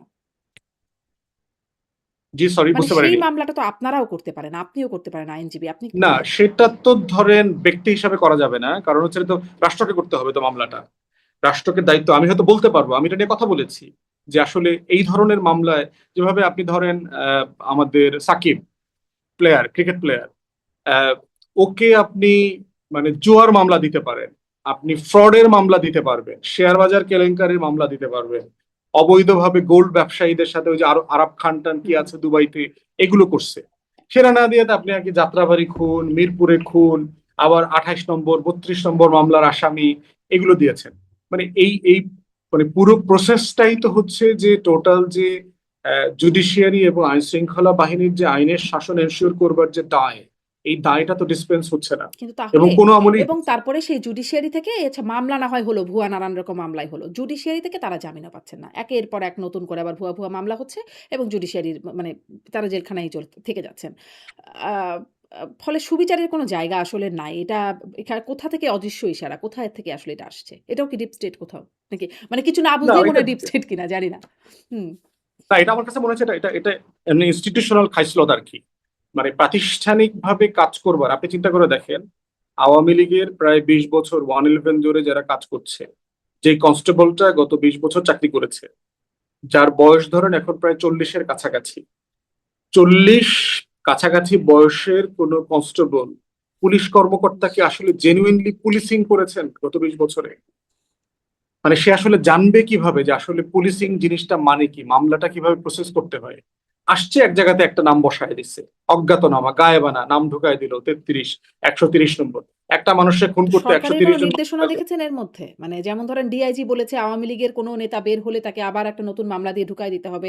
একদম আনুষ্ঠানিকভাবে লিখে দিয়েছেন। এটা কোথাকার ডিআইজি মনে পড়ছে না। কিন্তু এরকম একটা নির্দেশনা দিয়েছেন। আম সেটি নিয়ে আলোচনাও হয়েছে অনেক। আনুষ্ঠানিকভাবে নির্দেশনা দিয়েছেন তার অধীনস্থদের। এমনি তো অন্তর্বর্তীকালীন সরকারের সময় দেখেছি যে আপনার ওই যে মিথ্যা মামলা যেটা হচ্ছে ভুয়া মামলার ব্যাপারে একটা প্রভিশন তারা করেছে, সরাসরি এসপির কাছে কাগজপত্র দিয়ে আবেদন করবার জন্য, যেন এই মামলাটা তাকে তাকে অব্যাহতি দেওয়া হয়। আমি নিজে পার্সোনালি এরকম অনেকগুলো মিথ্যা মামলা ডিল করেছি। হুম। চাঁদাবাজি করবার জন্য মেনলি দিয়েছে আর কি, আপনার বিভিন্ন ব্যবসায়ীদেরকে এলাকার গ্রুপিং ট্রুপিং এগুলো সেগুলো মিলায় ঝিলায় চাঁদাবাজি করতে চেয়েছে, এবং এগুলো কিন্তু এসপি অফিস থেকে আপনার রিজলভ করাও হয়েছে। আমরা দেখলাম কাগজপত্র সহ আমরা গত আমলে যেটা করেছে, এক্স্যাক্টলি এই আমলের পার্টিকুলার কোনো ইনস্ট্রাকশন আমার চোখে পড়ে নাই। আপনি বলছিলেন যে ওই যে বোমা হামলা এনসিপি সমাবেশে এরপরে মানে বলছেন যে আপনাদের সাথেও হতে পারে এরকম ঘটনা মানে ক্ষমতাসীনদের সাথে। হ্যাঁ, মানে এটা এই যে এরকম একটু মামলাও তো আসলে প্রাতিষ্ঠানিক। আগে তাদের সাথেও হয়েছে, এখন আবার হচ্ছে, পরে আরো যে হবে না সেটা ফুল স্টপ তো কোথাও টানা হচ্ছে না। এক্স্যাক্টলি এই জন্য হচ্ছে প্রাতিষ্ঠানিক সংস্কার চেয়েছিলাম আমরা, পুলিশ কমিশন গঠনের জন্য আমরা সবাই একমত হলাম, ঐকমত্য কমিশনে বিএনপি সেটা রাটিফাই করলো না অর্ডিন্যান্সটা। তাহলে দেখেন যেই চেকস অ্যান্ড ব্যালেন্স গুলো আমরা করবার চেষ্টা করেছি, সুপ্রিম কোর্ট সচিবালয়, জাজেস অ্যাপয়েন্টমেন্ট, পুলিশ কমপ্লেন কমিশন, এইগুলো করলে যেটা হতো অ্যাটলিস্ট একটা চেকস অ্যান্ড ব্যালেন্স তৈরি হইতো। তাহলে কি মানে কিন্তু গণ সেখানে অভ্যুত্থান হলো, রাটিফাই করলো না। হাসিনা সরকারের পতন হলো, কিন্তু ওই নতুন বন্দোবস্তের কথা শুনলাম সেরকমটা হয়ে গেল না। খাসলত হিসেবে সেটা রয়ে গেল। এখন ওই যে বিএনপির বক্তব্য হচ্ছে ভাই মাত্র তো 5 মাস হয়েছে, আমরা করব, অক্ষরে অক্ষরে সব পালন করব। আমরা দেখতে চাই যে ভঙ্গ করার ব্যাপারে 5 মাস এনাফ সময়, তো পালন করতে আপনার কেন বেশি সময় লাগবে, এটা তো একটা বড় প্রশ্ন জি। আর কি। শেষের একদম অনেকক্ষণ ধরে কথা বলছি আপনার সাথে। আসলে শেষে আসি, শেষ করি যে আপনি এর আগে আপনার বক্তব্য বিভিন্ন সময় ভাইরাল হয়েছে। ফুটবল, ক্রিকেট এই খেলাগুলোকে আপনি খুব ফাউল হিসাবে মনে করেন। যে একটা বল নিয়ে ১১ জন দৌড়াইতেছে, একটা গোল জিনিস সে কাঠি দিয়ে বাইরাইতেছে, এরকম কথা আপনি বলছেন। এখন তো বিশ্বকাপ ফুটবল চলছে, উন্মাদনা চলছে। আপনি কি কোনো দল সমর্থন করেন? নাকি আসলে ফাউলই মনে হচ্ছে? আগের আগের বক্তব্যের সারনজুলটা বলে দেই। প্রোগ্রামটা ছিল আপনার ঢাকা বিশ্ববিদ্যালয়ে প্রতিবন্ধীদেরকে নিয়ে একটা প্রোগ্রাম গিয়েছিলাম। এটা 24-এর শেষের দিকে অথবা 25-এর শুরুর দিকে। এটা হচ্ছে বাংলাদেশের বিভিন্ন রাজনৈতিক আন্দোলনে শরিক হয়ে যারা প্রতিবন্ধী হয়েছেন, হুম। 71-এর মুক্তিযুদ্ধে, 90-তে, 80-র দশকে আপনার, এবং 24-এ, তারা ওই প্রোগ্রামে প্রায় 300+ প্রতিবন্ধীকে সম্মাননা স্মারক দিবেন আর কি, এরকম একটা প্রোগ্রাম। সেখানে সরকারের অনেক গুরুত্বপূর্ণ উপদেষ্টা, এই অভ্যুত্থানের বড় বড় ব্যক্তিরা সেখানে আসার কথা ছিল। আমি অনুষ্ঠানে গিয়ে দেখলাম যে অলমোস্ট গুরুত্বপূর্ণ কোনো মেহমান আসে নাই। ওখানে ওখানে আমি সবচেয়ে গুরুত্বপূর্ণ মেহমান আর কি। হুম। ধরেন আমি তো তালিকাতে অনেক নিচের দিকে ছিলাম। তো এবং আপনি জানেন, আপনি গণমাধ্যমে কাজ করেছেন, গণমাধ্যম যখন কোনো মিডিয়াকে অ্যাসাইন করে, যখন কোনো সাংবাদিক আপনাদের হাউস থেকে অ্যাসাইন করে, সে কিন্তু ব্রাহ্মণ দেখে যে এই প্রোগ্রামে কে কে আসতেছে। তো যখন গণমাধ্যম শুনছে এখানে উপদেষ্টারা যাবে না, এই গণ অভ্যুত্থানের বড় বড় ব্যক্তিরা যাচ্ছে না, ওখানে কোনো সাংবাদিক যায়নি ওই প্রোগ্রামটাতে, আমার মনে আছে। তো তখন আমার আসলে খুব কষ্ট লাগছে। আমি প্রতিবন্ধীদের গল্প শুনতেছিলাম, তো তার 1 ঘন্টা ধরে 2 ঘন্টা ধরে তাদের জীবনের যে লড়াই, একটা মানুষের চোখ নাই, হাঁটতে পারে না, তারা লেখাপড়া করছে, ব্রেইলি পাচ্ছে না, তারপরে চাকরি পাচ্ছে না, ফ্রাস্ট্রেশন, বিয়ের মার্কেটে মেয়েরা অ্যাবিউজের শিকার হচ্ছে। তখন আমি ডায়াসে দাঁড়িয়ে বলেছিলাম যে এখানে যদি বুবলি আসতো, এখানে যদি পরিমণি থাকতো, এখানে ওই সাকিব মাশরাফি যদি একটা ব্যাট দিয়ে একটা বল কন্টিনিউ মারামারি করতো, একটা ফুটবল নিয়ে যদি 22 জন দৌড়দৌড়ি করতো, তাহলে আসলে আপনার গণমাধ্যমের এখানে ক্যামেরার অভাব হইতো না। কিন্তু দেশের 93 লক্ষ প্রতিবন্ধী জনগোষ্ঠীর অধিকার, তার লড়াইটা তুলে ধরবার জন্য আমাদের গণমাধ্যম এতটুকু দায়িত্ব পালন করবার প্রয়োজন মনে করলেন না। এটা হচ্ছে আপনার ওখানে বক্তব্যের প্রসঙ্গ। হুম। এটা প্রতিবন্ধীদেরকে নিয়ে, মানে তাদের জন্য আমার কষ্টে, মানে আমার এত খারাপ লাগছিল, হুম। তখন আমি এই কথাটা বলেছি। মানে তার মানে তো আপনি কি আসলে ওই ক্রিকেট, ফুটবল খেলাকে ফাউল খেলা মনে করেন না? মানে ফাউল বলছিলেন ওইখানে, ফাউল শব্দটা। ফলে আসলে আপনি সেটা মনে করেন না। ফাউল বিষয় হচ্ছে যে, মানে আপনি তখনকার এনভায়রনমেন্টটা চিন্তা করেন। আচ্ছা। যে মানুষটার চোখ হারিয়ে গেছে, হুম। যে মানুষটার হাত পাও নাই, তাহলে আপনি কোন দলকে তার সমর্থন জায়গা করেন থেকে ফুটবলে? আমি ভাই একসময় তো একটা দলের সমর্থক অবশ্যই করেছি, নিজেও খেলেছি। এখন এটা না বলি আবার, আমার তো ভক্ত শ্রেণী, তো ক্রস সেকশনের ভক্ত শ্রেণী আছে। হুম। তো খেলা নিয়ে আমার কমেন্ট্রিও আছে, আপনি আমার পেজে গেলে দেখতে পাবেন। আমি রিসেন্ট আপনার ফুটবল নিয়ে আমার কমেন্ট্রি আছে, আমি বিসিবির পলিটিক্স নিয়ে আমি কমেন্ট্রি দিয়েছি, অসংখ্যবার কথা বলেছি ফুটবল পলিটিক্স নিয়ে। আমি রিসেন্ট টক শোতে আপনার আর্জেন্টিনার খেলা নিয়ে, মিশরের খেলা নিয়ে আমি কথা বলেছি। সো মানে বিষয়টা এরকম না যে আমি স্পোর্টস এর এগেনস্টের মানুষ, বরং আমি শিক্ষা ব্যবস্থায় স্পোর্টস ইনক্লুড করা, ড্রাগ থেকে ইয়াংদেরকে বাঁচিয়ে রাখবার জন্য মহল্লায় মহল্লায় সারা বাংলাদেশে আমি স্পোর্টস এর রূপরেখা পর্যন্ত দিয়েছি বিভিন্ন আলোচনাতে। হুম। অতএব ওইটা ওখানে মানে মানে প্রাসঙ্গিক না, একটা আচ্ছা। মানুষের জীবন যে যেখানে চোখ চলে গেছে। মানে তো সেখানে হচ্ছে যেটা ভক্তদের হচ্ছে মন আপনার, রক্ষায় আপনি এটা বললেন না যে আপনি আসলে কোন দলের সমর্থক। কিন্তু আবার ওইটা খুব আছে যে আপনি আসলে ফুটবল, ক্রিকেট সেই খেলাগুলোকেই আসলে আপনি না ওটা ওটা তো একান্তই একটা প্রতিবন্ধীদের আচ্ছা। কনটেক্সটে কিন্তু কথা আরেকটা বলা আর কথা কি। সম্প্রতি যে ঢাকা বিশ্ববিদ্যালয়ের ডাকসুর একটা অনুষ্ঠানে গিয়ে যেটা আপনি বলছেন, আপনি পরবর্তীতে হয়তো বলেছেনও এই বিষয়ে বিভিন্ন সময়। যে কালেক্টিভ ক্ষতি বাংলাদেশে তার সবচেয়ে বড় দায় ঢাকা বিশ্ববিদ্যালয়। সেখান থেকে ফ্যাসিস্ট, ক্রিমিনাল, টাউট, বাটপার মানে সবচেয়ে বেশি তৈরি করেছে তারা। আ এবং এর জন্য আপনার বিরুদ্ধে আইনি একটা নোটিশও এসেছে। আ মানে এখানেও তো মানুষের আবেগের জায়গা ঢাকা বিশ্ববিদ্যালয়। সেখানে বিশাল একটা সংখ্যক অ্যালামনাই আছে। শিক্ষিত মানুষ, তাদের আবেগের জায়গা, স্বপ্নের জায়গা। আপনি এভাবে কেন মানে হাতুড়ি পেটা করলেন? একটা বিষয় দেখেন যে একটা বিশ্ববিদ্যালয়কে আপনি কিভাবে অ্যাসেস করবেন। আপনি যদি কোনো হার্ভার্ডের অ্যালামনাইকে জিজ্ঞেস করেন যে আহ, তোমার হার্ভার্ডে পড়া না পড়া অথবা হার্ভার্ডের কন্ট্রিবিউশন কি, হার্ভার্ড ইউনিভার্সিটি অথবা প্রিন্সটন এমআইটির কোনো ছেলে মেয়ে কি বলবে যে আমরা 1776 সালে ব্রিটিশ বিরোধী আন্দোলন করেছি, এখানে টি প্ল্যান্টেশন নিয়ে প্রচুর অনিয়ম হয়েছে, আমরা তখন লড়াই করেছি, আমরা প্রথম বিশ্বযুদ্ধ দ্বিতীয় বিশ্বযুদ্ধে আমাদের সোলজাররা গিয়ে যুদ্ধ করেছে, এগুলো বলবে? না তারা বলবে যে আমরা গত 50 বছরে কয়টা নোবেল পুরস্কার পেয়েছি, এই বিশ্ববিদ্যালয়ের অ্যালামনাইরা কে কি প্রেসিডেন্ট হয়েছে, মিনিস্টার হয়েছে, সেনাপতি হয়েছে, বিজ্ঞানী হয়েছে, কি বলবে? মানে আমি তো এই ক্রিটিক্যাল কোশ্চেনটা রেজ করতে চাচ্ছি। আপনি দেখবেন যে ঢাকা বিশ্ববিদ্যালয়ের ছেলে মেয়েদের একটা ফলস প্রাইড আছে। আমি কিন্তু ওই খোয়ারের ছাত্র ছিলাম, কিন্তু ব্যাপারটা এরকম না যে আমি ওখানে চান্স পাই নাই বলে আমার অনেক কষ্ট আছে। ব্যাপারটা এরকম না, আমি বাংলাদেশের টপ স্কুল কলেজ বিশ্ববিদ্যালয়ে পড়ছি। অতএব আমার সাথে কথা বলতে আসলে যে কাউকে প্রিপারেশন নিয়ে আসতে হবে আর কি। যে আমি নিজে ভোলা ডিগ্রি কলেজে পড়ছি বইলা এখন ঢাকা বিশ্ববিদ্যালয় ঢাকা কলেজ দেখলে আমার খারাপ লাগে, ব্যাপারটা এরকম না। প্রশ্ন হচ্ছে এই বিশ্ববিদ্যালয়ের অ্যাচিভমেন্ট কি, সে আসলে কি তৈরি করে। তার একটা ইউনিভার্সিটি দেখেছি, আমাদের যারা বন্ধু বান্ধব আছে অক্সফোর্ড কেমব্রিজের, ওদের আপনি ওদের অক্সফোর্ড, আলোচনা কেমব্রিজের টপিক, সাথে হয়তো ঢাকা বিশ্ববিদ্যালয়কে তুলনা করতে পারবেন না। সেটা আসলে অনেক একদম হাই র‍্যাংকিং ইউনিভার্সিটিগুলোর কথা বলছেন। আমাদের দেশের মানে বাকি সবকিছুর সাথে মিলিয়ে ঢাকা বিশ্ববিদ্যালয় তারা তো শিক্ষিত জনগোষ্ঠী তৈরি 100 করছে। বছর 100 বছরের বেশি এই বিশ্ববিদ্যালয়ের বয়স আপা। হুম। এটা বাংলাদেশের বয়সের থেকেও বেশি, এটা পাকিস্তান রাষ্ট্রের বয়সের থেকেও বেশি। 100 বছর প্লাস সিঙ্গাপুর, মালয়েশিয়ার ইউনিভার্সিটি গুলো 100-র ভিতরে চলে আসছে, 10-15-তে চলে আসছে। ওদের ইউনিভার্সিটির বয়স তো আমাদের থেকে আমাদের আমাদের নাতির বয়সী। ওরা পারে, আমরা পারছি না কেন? আজকে 2026 সালে সেই আপনার মনে প্রশ্নটা থাকার আপনি কথা খুব করোনা। যৌক্তিকভাবে তুলতে পারেন ব্যারিস্টার ফুয়াদ। সেই প্রশ্নটা খুব যৌক্তিকভাবে। কিন্তু এটার থেকে টাউট বাটপার বের হচ্ছে, শুধুমাত্র ফ্যাসিস্ট বের হচ্ছে, কথা তো সত্য, ক্রিমিনাল বের কথা হচ্ছে। তো সত্য, কথা তো সত্য। আপনিও বের বাংলাদেশের হচ্ছেন। সবচেয়ে বড় ক্রিমিনাল, বাংলা, আমি ওখানে কিছু শিখি নাই, এটা হচ্ছে সবচেয়ে ভালো এই খবর আর কারণে কি। টাউট ওখানে আমি বাটপার কিছু হন নাই বা ক্রিমিনাল হন নাই। নাকি সেটা হয়েছেন? হচ্ছে যে ওখান থেকে আসলে কি বের হয়েছে বলেন না, 2-4-5 জন বিখ্যাত গ্রাজুয়েটের নাম বলেন তো ঢাকা বিশ্ববিদ্যালয়ের, না ধরেন সায়েন্টিস্ট, না, একাডেমিক, এরকম খুব গবেষক, কিছু একটা কথা বলেন না, মানে যেটা যেটা না হলে আমরা খুব লস করতাম। কিন্তু এটা না হলে যা আছে তাও তো থাকতো না। না, না হলে হচ্ছে যে আপনার অন্য বিশ্ববিদ্যালয় কলেজে পড়তো। আমাদের আমাদের বাস্তবতা দেখেন, তাহলে কি বাংলাদেশের আপনার আপনার রাজনৈতিক রেকমেন্ডেশন নেতাদের ঢাকা মধ্যেই, বিশ্ববিদ্যালয়কে মানে বিলুপ্ত করে দেওয়া? না সেটা তো প্রশ্ন, সে তর্ক না।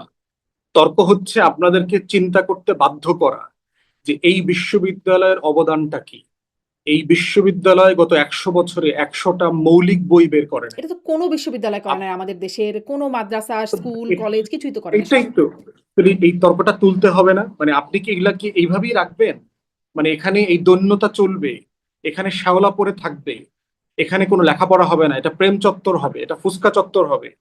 মানে এই তর্কটা কি আমাকে তুলতে হবে না যে এই বিশ্ববিদ্যালয়ের কোনো কন্ট্রিবিউশন নাই, সে কোনো সায়েন্টিস্ট তৈরি করতে পারে না, সে ডক্টর ইউনূসের মতো একজন হয়তো নোবেল পুরস্কার নিজ দায়িত্বে পাইছে, কিন্তু আমার আর নোবেল পুরস্কার নাই কেন? তাও তো উনি ধরেন পলিটিক্যাল নোবেল পুরস্কার পাইছে শান্তিতে, মানে এটা এটা তো কোনো কিছু আবিষ্কার করে করতে হয়নি। তাহলে আমার মৌলিক সাবস্টেন্সটা কি? আমার বিখ্যাত 10টা অ্যালামনাই আছে কিনা আমার বিশ্ববিদ্যালয়ে, যাদেরকে সারা পৃথিবী চেনে?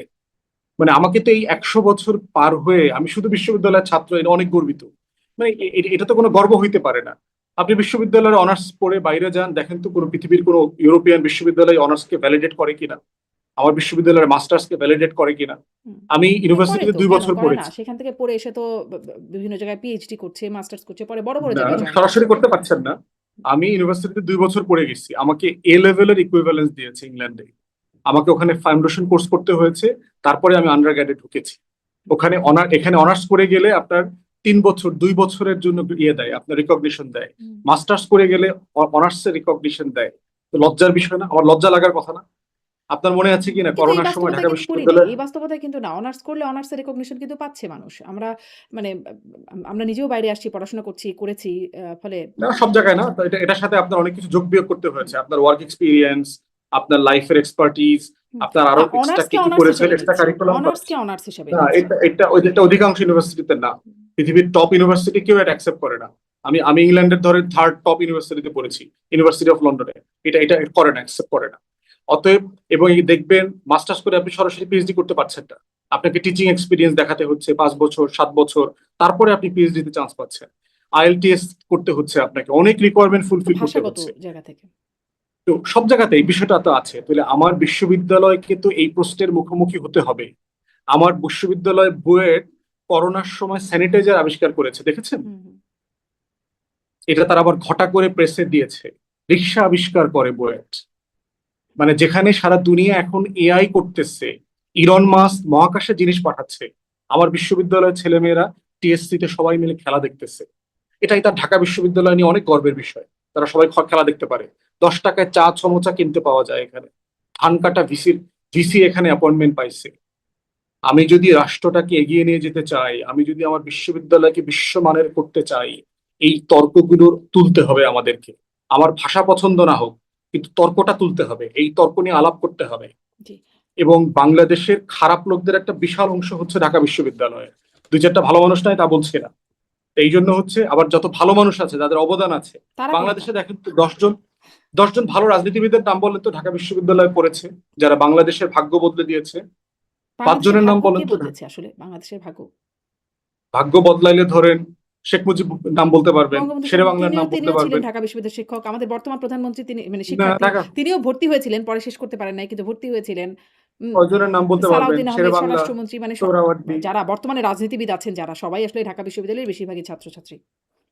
এর ভিতরে কয়জন দেশ বদলাইছেন আর কয়জন দেশ ডুবাইছেন, সেই তর্কটা করতে হবে আর কি। এই জন্য হচ্ছে এই আলোচনাটা আমাদেরকে তুলতে হবে যে কেন 1,500 2,000 ইউনিভার্সিটির তালিকা তো ঢাকা বিশ্ববিদ্যালয় নাই। মানে আপনার তো লজ্জা লাগার কথা, এটা নিয়ে যে আবার আপনি তর্ক মানে আমাকে গালাগালি না, করতেছেন। সেই আপনি তো তর্কটা তো আত্মসমালোচনা বটেই। করবেন। সেই তর্কটা তো সবসময় করা হয়। কেন গবেষণা হচ্ছে না? কেন মানে এর মান এত খারাপের দিকে যাচ্ছে? কেন ভালোর দিকে না গিয়ে মানে আগে যেখানে একটা র্যাঙ্কিং এ ছিল, সেখানে বহু দিন যাবৎ সেই র্যাঙ্কিং এ নাই। সেই তর্কটা আছে। কিন্তু মানে সেই বিশ্লেষণটা আছে। কিন্তু এটা নিয়ে মানে আপনার কাছে যে প্রশ্নটা করা যে কালেক্টিভ ক্ষতির জন্য বা ঢাকা বিশ্ববিদ্যালয় দায়ী, সেখান থেকে ফ্যাসিস্ট আউট, বাটপার, ক্রিমিনালরা বের হচ্ছে এবং এটা না থাকলে কি হবে? তখনই মানে এটা কি আপনার ভাষাগত আপনি জায়গা আমার মনে নাকি? হচ্ছে পুরো বক্তব্যটা শুনলেন। না, না, এটা হচ্ছে পুরো বক্তব্যের 2-2.5 মিনিট হয়তো শুনেছেন। আমি মনে হয় আমি তো পুরোটাই প্রায় শুনেছি। 25 অনেকটা আমি অনেক প্রায় বড় একটা 25 বক্তব্য। মিনিট হ্যাঁ। প্রায় 25 মিনিট লম্বা বক্তব্য দিয়েছি। তো সেখানে আমার যেকোনো লাইনের সাথে যে কারো দ্বিমত থাকতে পারে। But this is what I said. আপনি কি আই সেই লিগ্যাল স্ট্যান্ড বাই নোটিসের ইট। ব্যাখ্যা দিয়েছেন বা দিবেন? না, জাস্ট হোয়াটলেস আরকি। ওখানে কোনো লিগ্যাল সাবস্টেন্স নাই আরকি। এগুলা কিছু রাজনৈতিক অ্যাটেনশন সিকার আরকি। মানে কোনো লিগ্যাল সাবস্টেন্স নাই। সে কোর্টে যাক না, দেখি আমাকে কোর্ট তলব করে কিনা। আমি কোর্টে গিয়ে উত্তর দিব আরকি। কোর্ট তো অনেক কিছু ভয় করে কাকে করতে হবে সেটাও তো আবার ওই যে বলছিলেন যে না, খাসকে ধরে আমি তো ফেলছে। সরকারি দল না। খাসকে আমি তো ধরে সরকারি ফেলছে। দল না, আমি বিরোধী দল। আমাকে তো করতেই পারবে, আমার তো সমস্যা নাই। অনেক ধন্যবাদ দুর্বল বাসিম ভাই। মানুষ, সাবলটার্ন। অনেক ধন্যবাদ যুক্ত হবার জন্য, সময় দেবার জন্য। আবারও সামনে কথা হবে নিশ্চয়ই। ধন্যবাদ দর্শক সাথে থাকার ধন্যবাদ। জন্য। ধন্যবাদ।